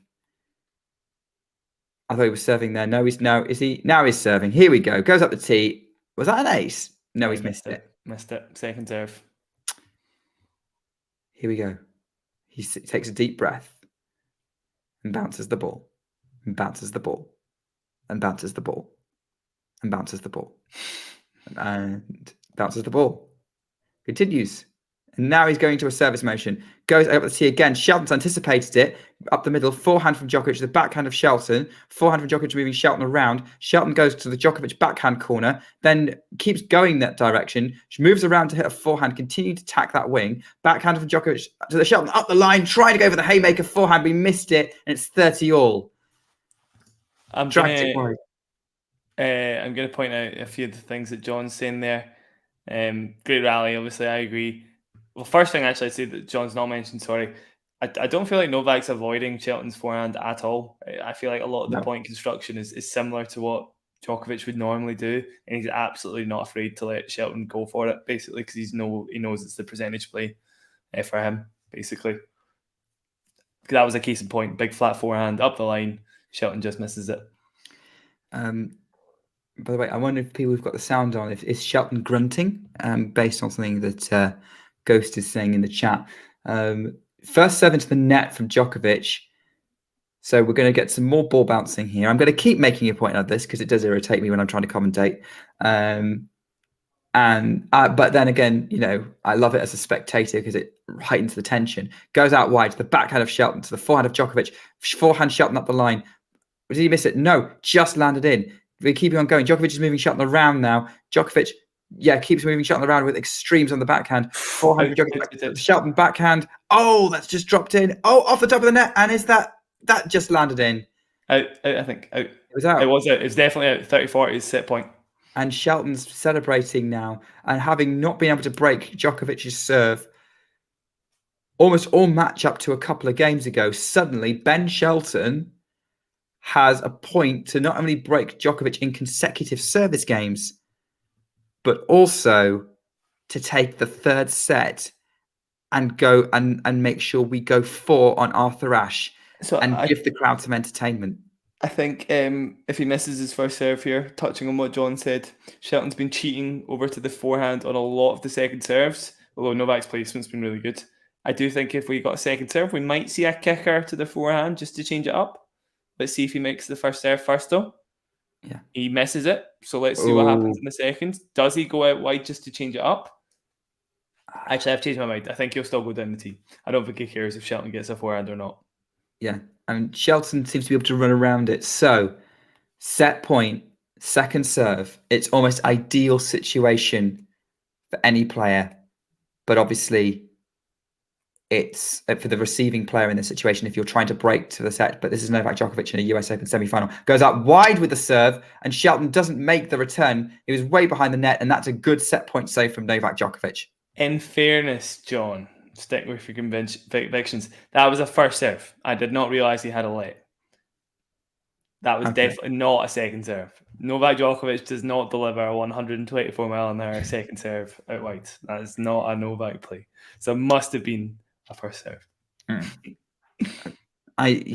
one of the downsides of doing this with the mute is not knowing when to let. Yeah. Although you can see the speedometer. If the speedometer goes black, that means it was a let. I didn't clue into that. Though. Maybe I need to watch the speedometer more often. That's a great first serve from Djokovic up the tee, but Shelton gets it back into play and into a rally now. Backhand from Shelton at the middle of the court. Djokovic is trying to move Shelton around to take from the middle, and Shelton puts it into the net, and it's advantage to Djokovic. So Shelton's a bit annoyed with himself. He didn't take the opportunity, but to be fair on him, Djokovic was moving him around a lot, and Shelton was way behind the baseline. Such was the depth of what Djokovic was throwing at him, and it was the soon-to-be returning to world number one, dictating that rally. Yeah, I forgot Novak was world number one again. Yeah. Did enough. We'll see how it is by the end of the season. Djokovic aborts the ball toss at game point. So he's going to start all over again, start his routine. Maybe wait for the crowd to settle down a bit. Still going. Shelton's getting ready to go. We're at ground level for the camera shot. Djokovic serves up the tee, misses it. And Shelton trudges back to receive the second serve. Still think he goes slider down the tee here. Slided down the tee's protection from Jack on the second serve. No kick serve. He's going to want to get it done. Yeah, goes down the tee. Very kick on it. Forehand from Djokovic. Wide. Game continues. Deuce. Not a slider, but it was down the tee. Yeah. Is it Djokovic waiting for silence, or is he just trying to take as much time to compose himself as possible? Because I think he's just trying to have as much control of the situation and put things on his own terms. As much as I rib Novak for it, Rafa does exactly the same thing. There's definitely a momentum thing going on here, though. It's like, I do feel like the longer Shelton waits, the more chance Novak has of winning the point. It's definitely a red line that Shelton is hitting at the moment. So the longer Novak can get through that, the more chance he has of winning the third set. That was clearly a let, because that serve was in, but Shelton did well to get it back in court, but it was a let. So we will not be mistaking any 120 miles an hour serves for a second serve here, we would hope. Djokovic gets ready. He's reset. He's going to go for this. He's composing himself, and he's serving. Goes out wide. The Shelton backhand. Long from Shelton because of a great serve from Novak, and it's advantage again. Good, really good serve from Novak. And again, even if Shelton had made that on the baseline, Novak was still odds on to win the point. So it's just too good. The Djokovic serve, he's using it to great effect here. Really, he's not backing down. He's going for something that's going to give him a cheap point as much as possible, put him in control as much as possible. Slice from Shelton on this rally. Forehand from Djokovic inside out. Forehand from Shelton. Shelton's getting to every ball at the minute. Forehand from Djokovic is kind of neutral at the minute in this rally. They're still going at the minute. This is going to be another long one. Backhand from Djokovic changes direction. Cross court from Shelton, trying to sharpen the angle a bit. Now tries to change direction on the backhand, puts it in the net. 5-all. Here we go. This is now officially a tight set. He is a master of just using like central balls to really mess with the opponent. Something that was a little bit down the line, but just maybe caught Shelton a little off guard, has no angle to work with at all. And then even if he'd made that backhand, it's still coming back into play from Novak. It's very, very tough when you're squeezed like that.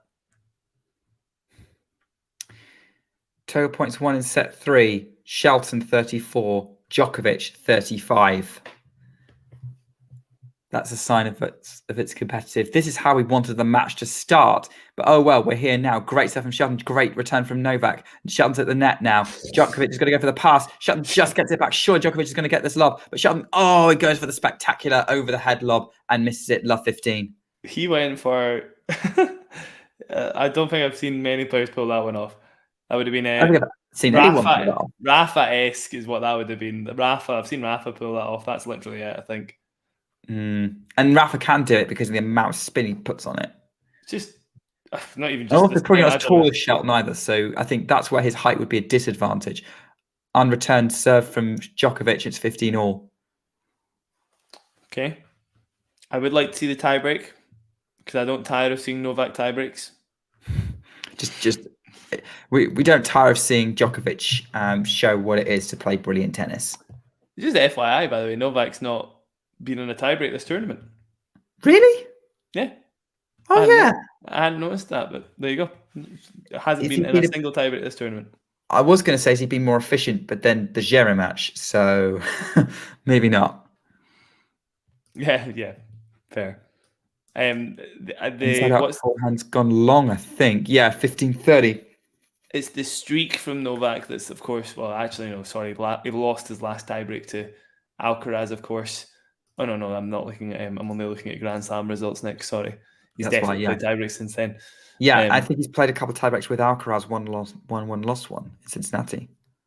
He won both. I did one both. Okay, yeah. That first set was 7-5, wasn't it? I fell asleep during that match. I couldn't stay awake. I was too tired. It was on pretty late, to be fair. It was a pretty late match. Oh, as Shelton's gone really wide, dragging the forehand cross court wide. It's 15-40. That's an unnecessary unforced errors there. Yeah, and also the match didn't come really alive until the third set. I didn't think either of them were at their best until the third started, by which point I'd kind of given up, and I regret that now, but oh well. 15-40 on the Shelton serve. He's had so much momentum, goes long on the first. He's had some scrappy errors this game. He couldn't afford that. Is this going to be costly? Second serve for Ben Shelton. Goes really big on it, has to be said, and then goes for the drop shot as the +1. Djokovic passes him easily because he just got there. He could read it, and Djokovic will now serve for the set at 6-5. Except for the match. Except for the match, even. Yeah. Match, set, same thing. Yeah. Potato. It's rough, isn't it? It's rough, but Shelton's played well. He's played really well. Loads of flashes of brilliance. I'm sure a lot of people, including myself, pretty amazed at some of the stuff he was doing with his forehand in particular. I'll rate it a little bit higher now. But Novak was always winning this, of course.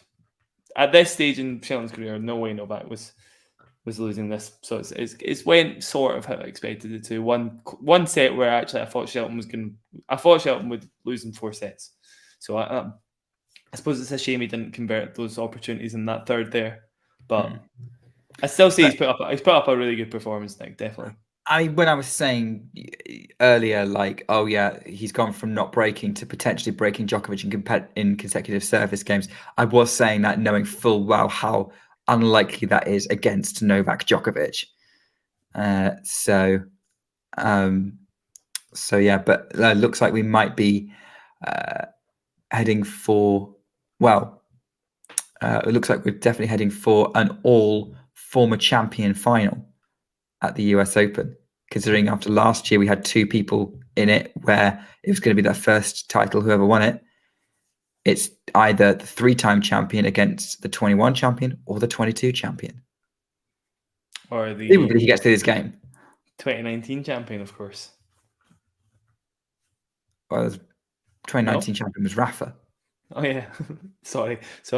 Totally scrapped that. I've just said a wrong stat. I always feel a little bit sheepish when I do that, Nick. It's like, what are you talking? Wait, Rafa's playing? They're wheeling him out to court now. Ben's called him a substitute.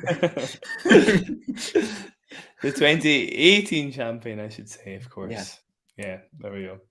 As well as 2015 and 2011.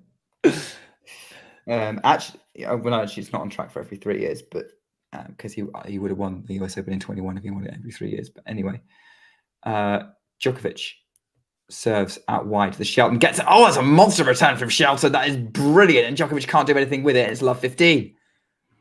One last hurrah. Come on, Shelton. Let's take it to a tiebreak. Mm-hmm.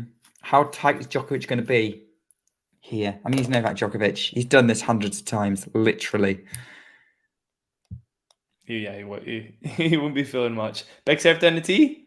Yeah, but it is enough to force an error. Yeah. Great play from Djokovic there. Great play from Djokovic. 15-all, 3 to go. Shelton's kind of frustrated. I don't know whether he thought he had a read.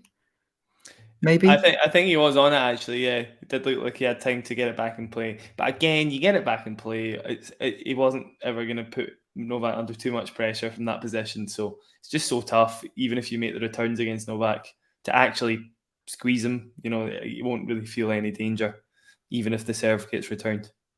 Djokovic puts the first serve into the net. Looked like it just hit the net, because if it didn't hit the net, it wasn't going to go over much.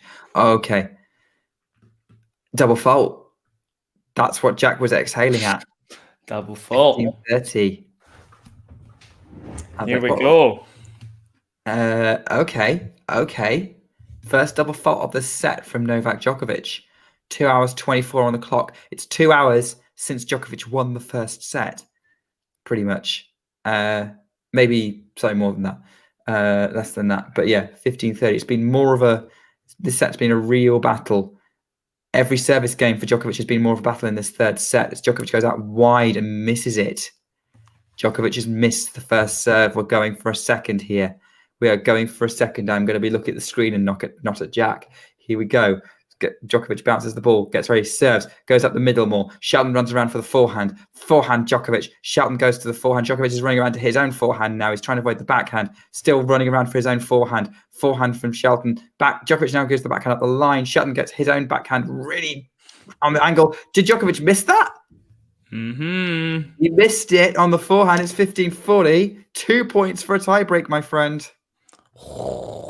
2 points for a juicy tiebreak. Here we go. It does feel like delaying the inevitable, but here we go. I'm excited for it. Still, here we go. Come on.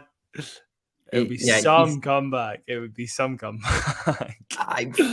It would be probably even greater comeback than Jürgen Melzer pulled off 13 years ago at Roland Garros. Undoubtedly, 100% undoubtedly. Novak Djokovic in 2010 was not the same as Novak Djokovic is now in 2023. It was pre the gluten-free era.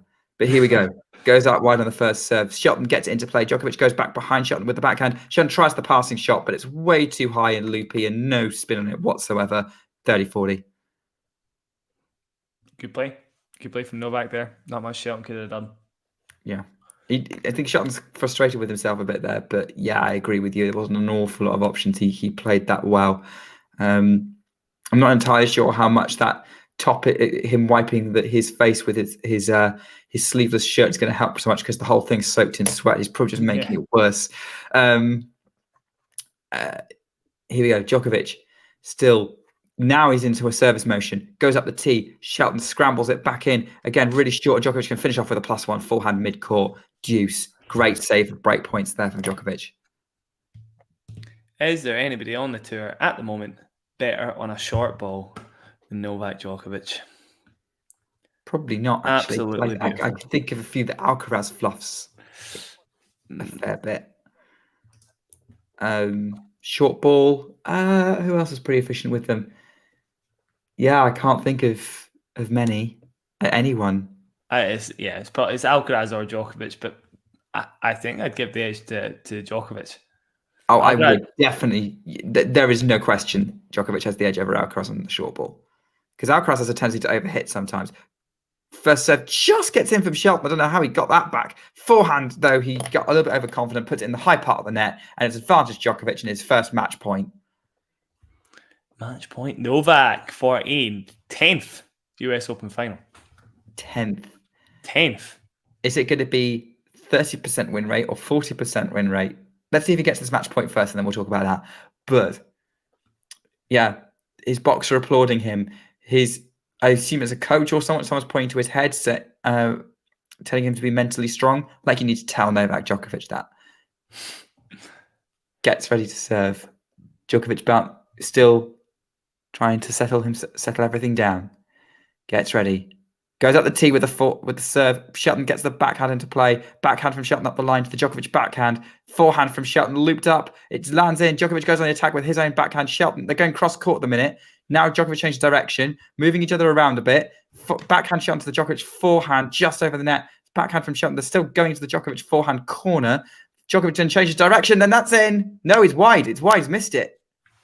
He actually missed by a wee bit, but I think you just assumed Novak was going to make that. Of course, he would never miss a forehand like that in match point, right? No, and I think the angle also didn't help. For my TV, I'm a bit of a distance away from it, so I couldn't tell.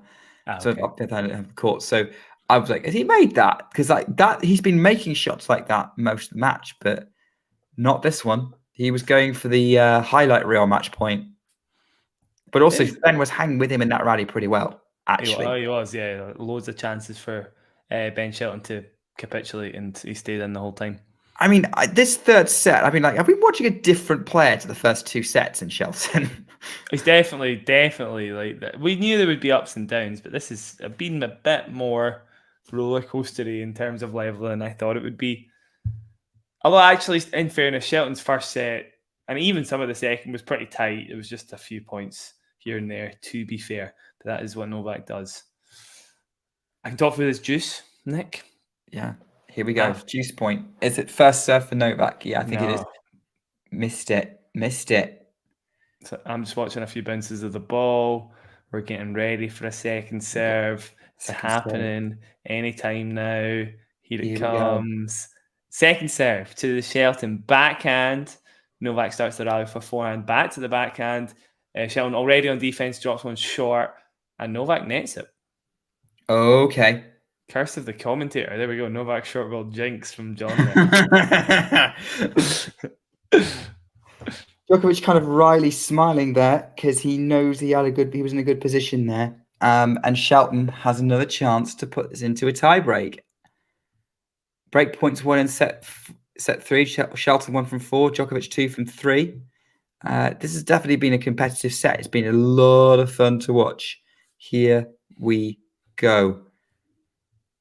I say here we go. I should stop saying that until Djokovic actually goes through a service motion, which he is doing now. Goes up the tee. Shelton scrambles it back into play. Forehand Djokovic to the forehand.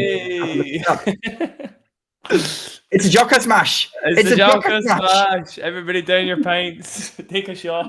The Novak drinking game. I may have started early. Yeah. That's very funny. We had to have one, right, Nick, before the match was over? I mean, okay. How often does a Djoko smash actually happen? Nah. It's not every Djokovic match. We do see it a lot. I feel like we do see it a lot.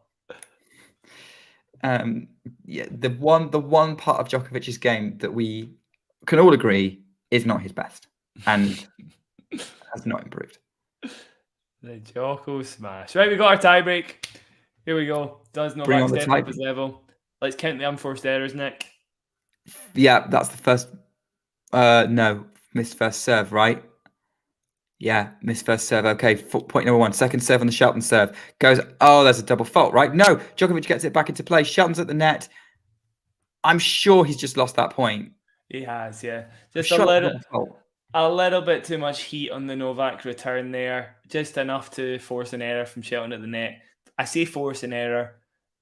He probably could have done a little better because it wasn't that low or under the net. Tough to discredit him too much, but I think he'll be kicking himself. He'll expect more from himself. Yeah, I still was surprised it wasn't a double fault, to be honest, because he really did go for that second serve. But oh well. And it's hard to tell between first and second serves with Ben Shelton. So Djokovic has now got a mini break in this tie break, but he knows that won't mean much. First serve is out wide. Shelton can't get it back over the net, and it's 2-love. 2-0. Sorry. Tie breaks use different scores for nothing. For some reason. For some reason, yeah. For some reason. It's like we suddenly switch sports whenever a tie break happens. So 2-0 very quickly. Does Novak make any unforced errors? Any cheap points for Shelton? Good chip return back into play. It's short though. Novak now all over the net. Enough to put the ball away. 3-0. Here we go. So yes, as we were saying before, Novak. There's no one better on a short ball than Novak Djokovic. Yeah, that was a lot better. Yeah. I mean, to be fair, all the other short balls we've seen were on the forehand and not the backhand, which is the one that he missed. That's true, but most short balls should be in your forehand. Yeah. And Novak's good at doing that. Definitely good footwork to get onto them and keep it on the forehand when he can. Shelton with a lovely first serve out wide, sets himself up for a big flat forehand. Novak defends it very well, gets it back into play. He's back in the rally now. Can Shelton turn the rally back around? Shelton going cross-court with his forehand. Not much he can do from that position. Drops one short now. Novak with another cursed short ball there. Nick, we're now 3-1. That is an unforced error as well. That's more unforced errors than he hit in tie breaks than he did in the entirety of the French Open, which of course he played. It's not massively costly though, because if he got it, then maybe he'd be 4-0 up with a 4-0 up with a double break. But, it's still a mini break. It's not the end of the world. He's got another chance. He's got another chance on the Shelton serve, which he does now. Shelton's got a huge 7-play. Djokovic gets it back. Shelton comes in on the short ball and misses it. Unforced error. Shelton is definitely not the best in the world at short balls, and it's 4-1. Not compared to Novak. No. No. But again, Kenneth But then plays into him taking all risks again.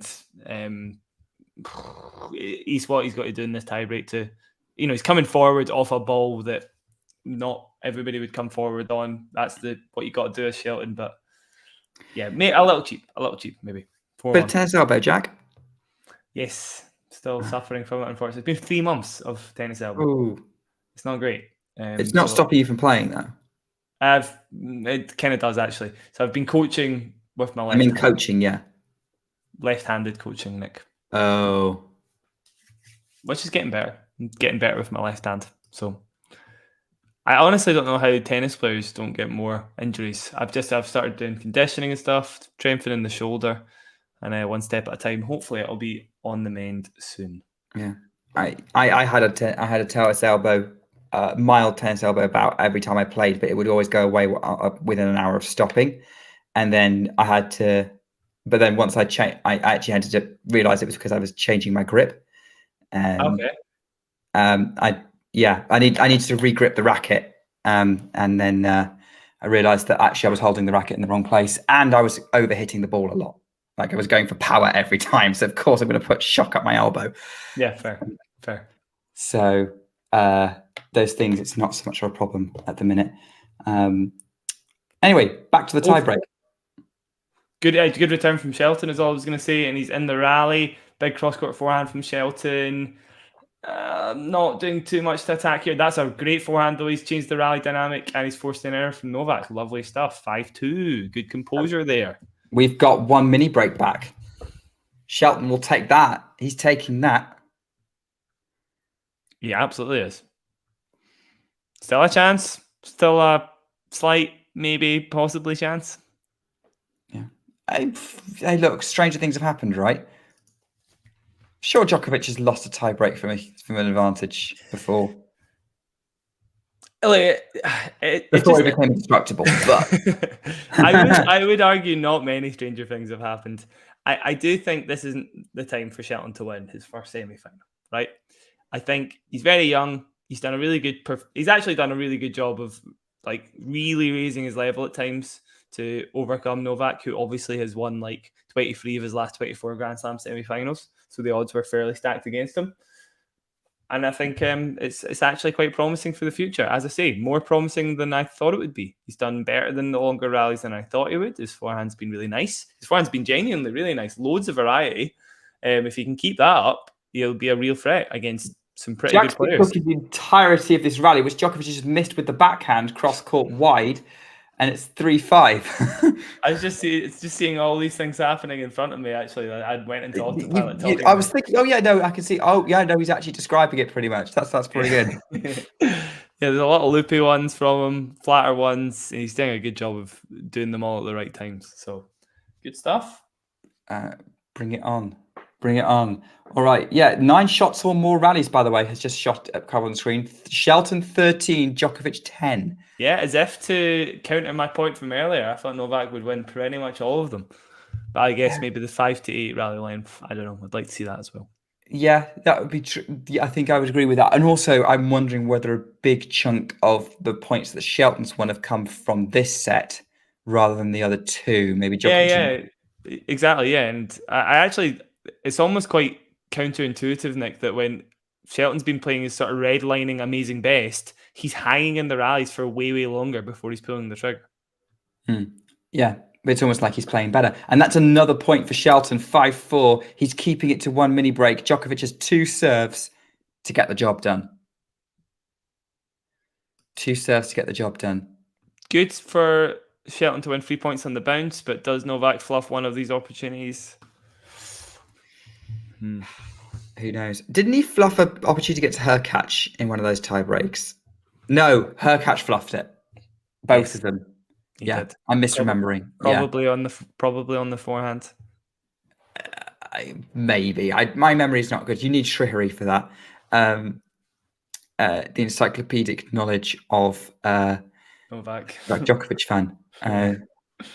I'm wondering if when the last Djokovic match he actually missed was. I'll have to ask him.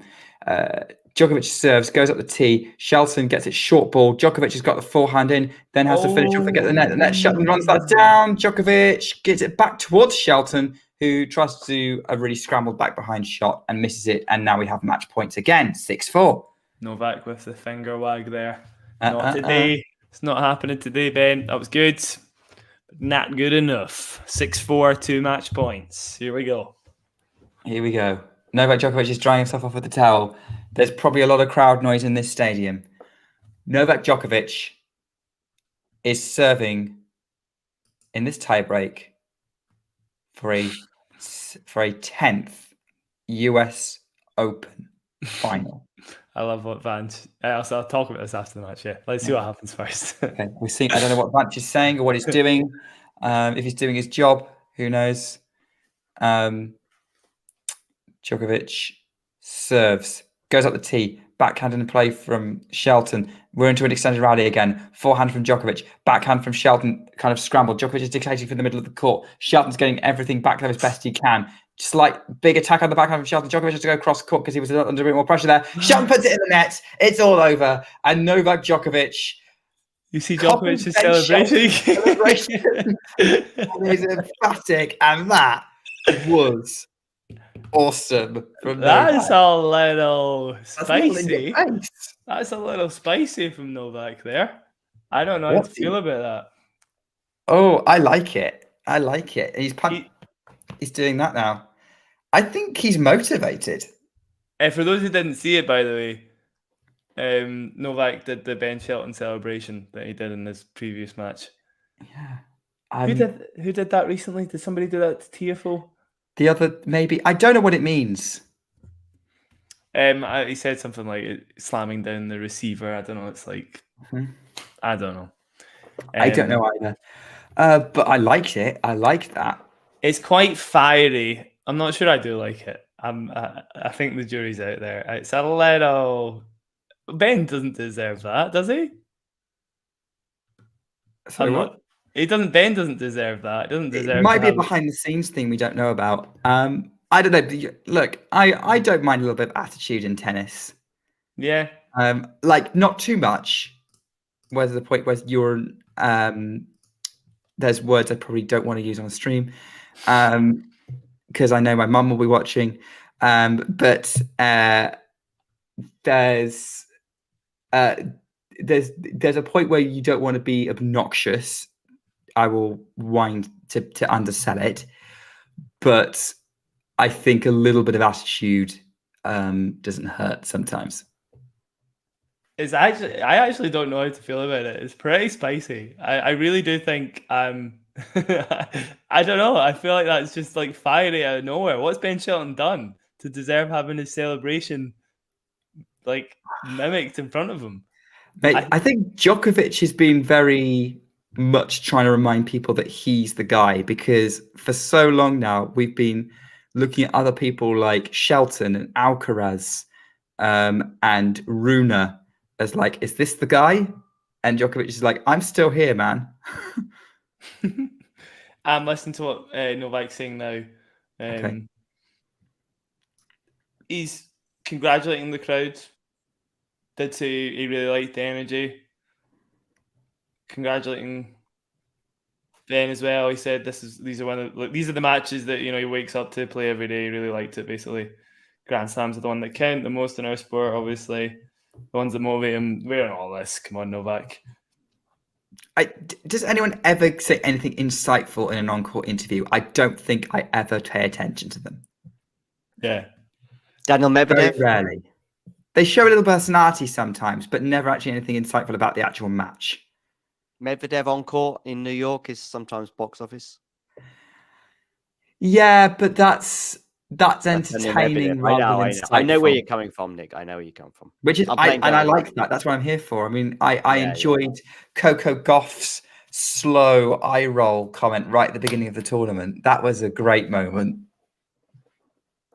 Did you see I've that? actually missed this celebration. I had to dive off and do something, but so I've actually come back and I heard you talking about what was it. So I'm guessing now from what you were saying and also what Ghibli said, was there bad blood at all between these two players? Did Ben do anything annoying? I don't think so. We didn't see anything I don't during the think so. match.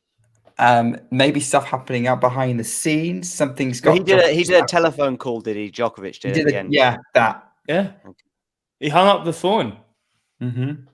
He hung up the phone on Ben Shelton. I just can't. I can't get my head around it. I'm pretty sure I'm against it.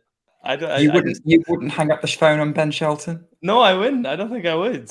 A bit of respect. I mean, come on. Would you hang up the phone on anyone? Me? I possibly would, but they'd probably hang up on me first. So that's the trouble. They would preempt. They'd do a preemptive hang up. You got to be in there. You got to get there first on the hang up. Just does it when they do a set and a breakup. Odd. I don't quite understand that.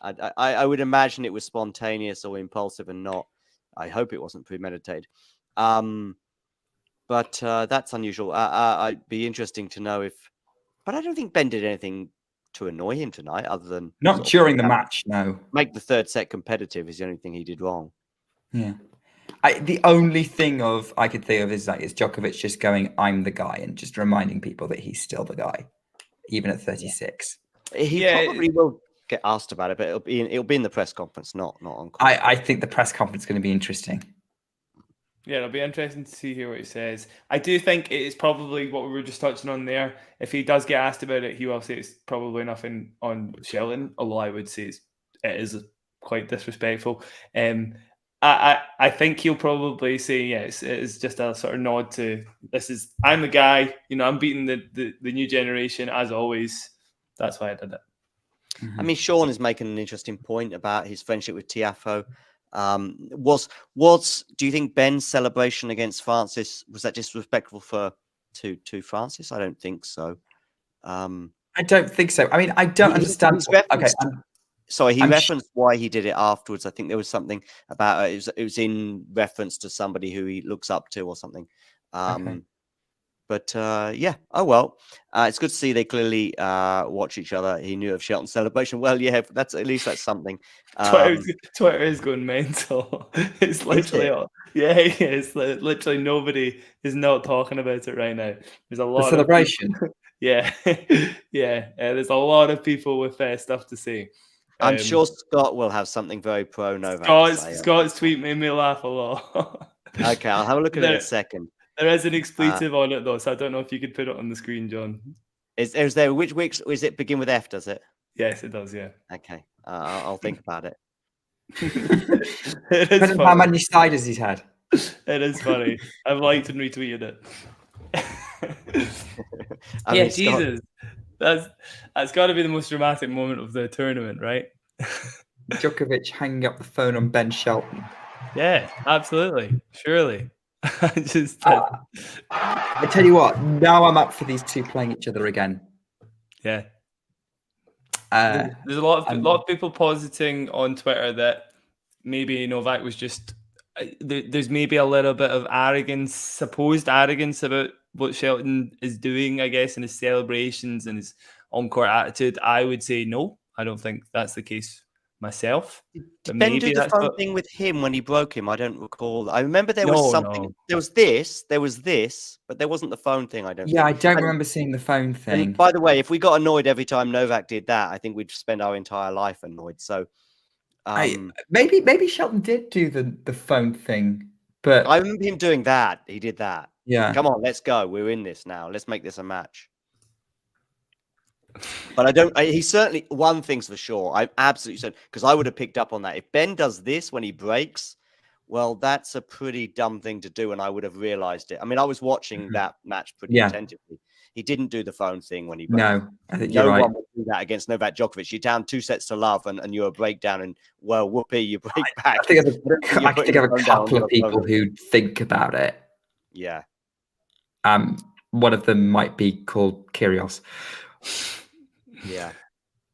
Look, there's only one man that can explain what happened. So we'll wait until the press conferences come out and find out exactly what on earth is going on right now. Maybe we should do a little breakdown of the match while we're waiting for that press conference to leak. Yeah, let's do that. But break down the match, and then I will have probably Anastasia to come on just for a couple of minutes to talk about that celebration. But let's break down the match before we go back to the soap opera. Cool, yeah, cool, okay. Yeah, as I kind of touched on as the match closed there, I do think Shelton did a much better job of staving off Novak's matchup, because as I was suggesting, Novak just getting every single return into play was obviously not what Shelton is used to. So he did a really good job of raising his level in that third set, really redlining by actually hanging in the rallies and going for the right shots at the right time, and promising for the future in terms of point construction and what Ben Shelton could eventually become. But yeah, the bottom line was 140 mile/hour serves. It doesn't matter how fast you hit the serve. If you hit it towards Novak Djokovic's returning reach, then you are going to get the ball back in play. You're going to have to hit another ball. And that's pretty much the story of the match. He had to hit way more balls on serve than he's ever been used to in his career. Nick, do you want to add something to that? I mean, I think well, just quickly, I'll just say something is that it was a bit better than the Taylor Fritz one. I actually think Djokovic played a bit better today than he did against Taylor, which obviously bodes well for the final. And I do think that Ben's fight and courage was a bit more obvious than Taylor's. I'm not saying Taylor wasn't desperate to win it, but maybe Taylor was too desperate at times.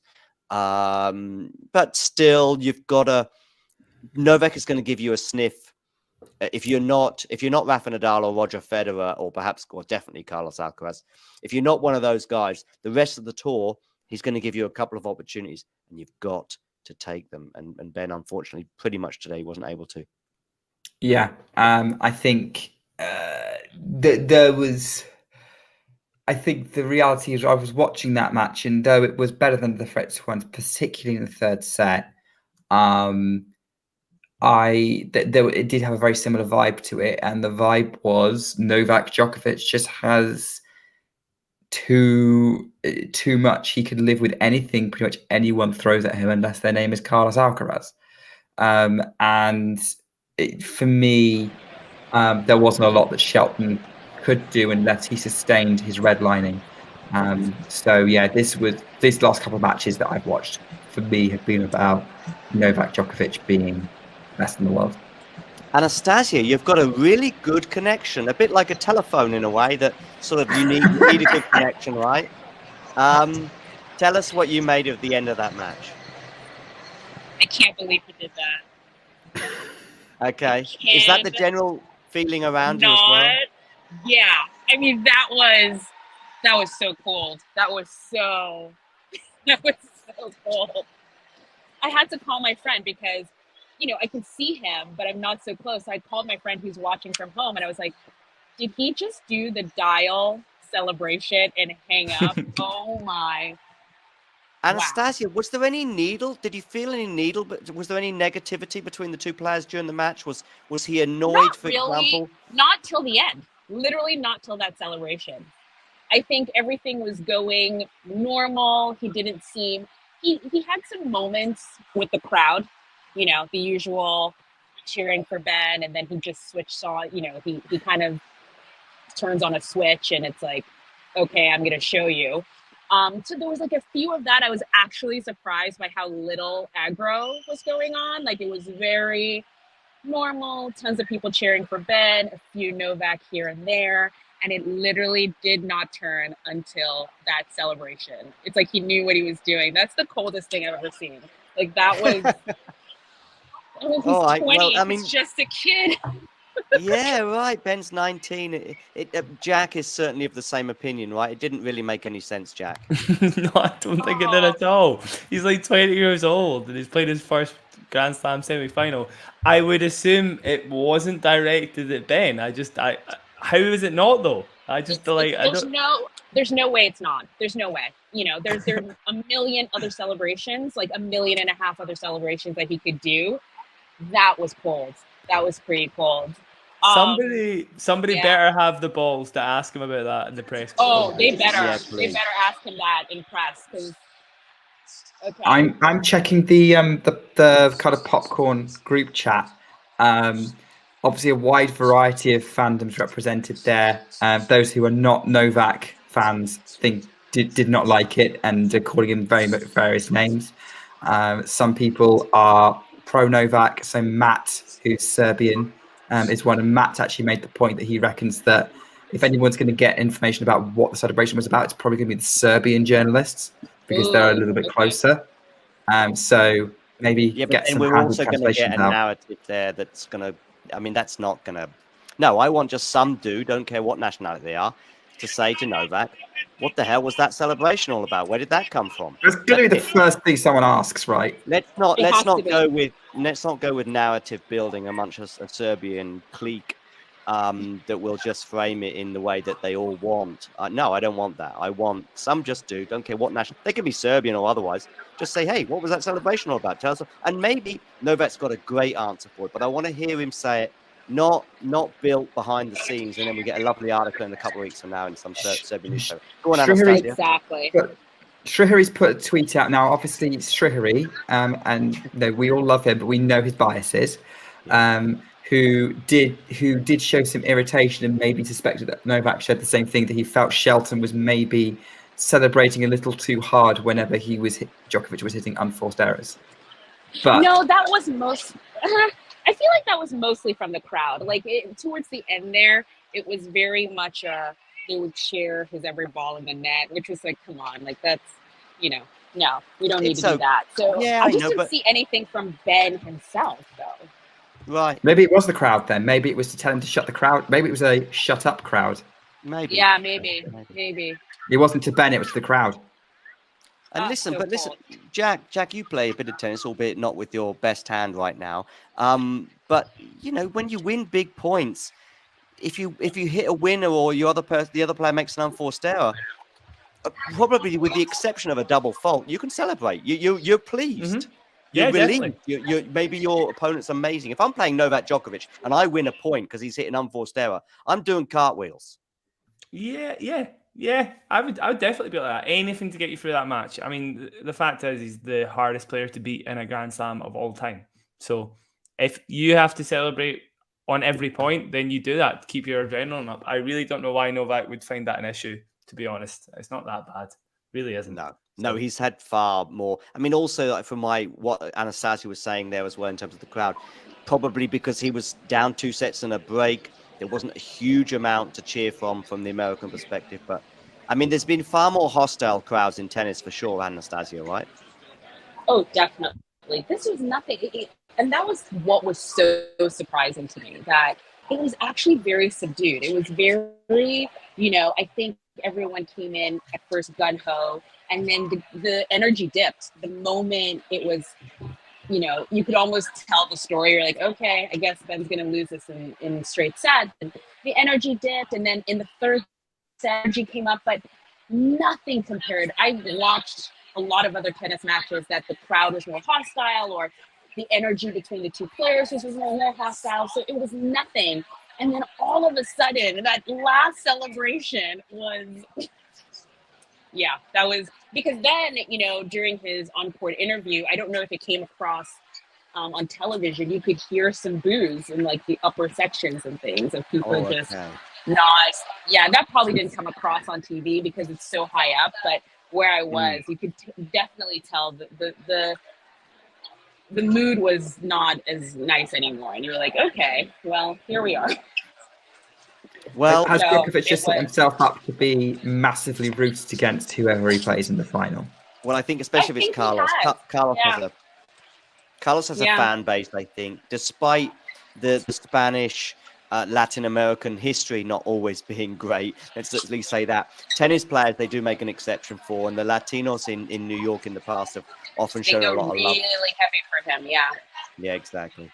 All right, listen, I have a pizza that's getting gradually cold. Jack is going to be on court very early in the morning. So I tell you what, we should maybe all put the phone down pretty much Yes. on Yes. this particular show. But thank you for joining us, Anastasia. Nick and Jack, as always, fantastic commentary. And we'll see you all again very soon. Take care, everyone. Thanks, John. Bye.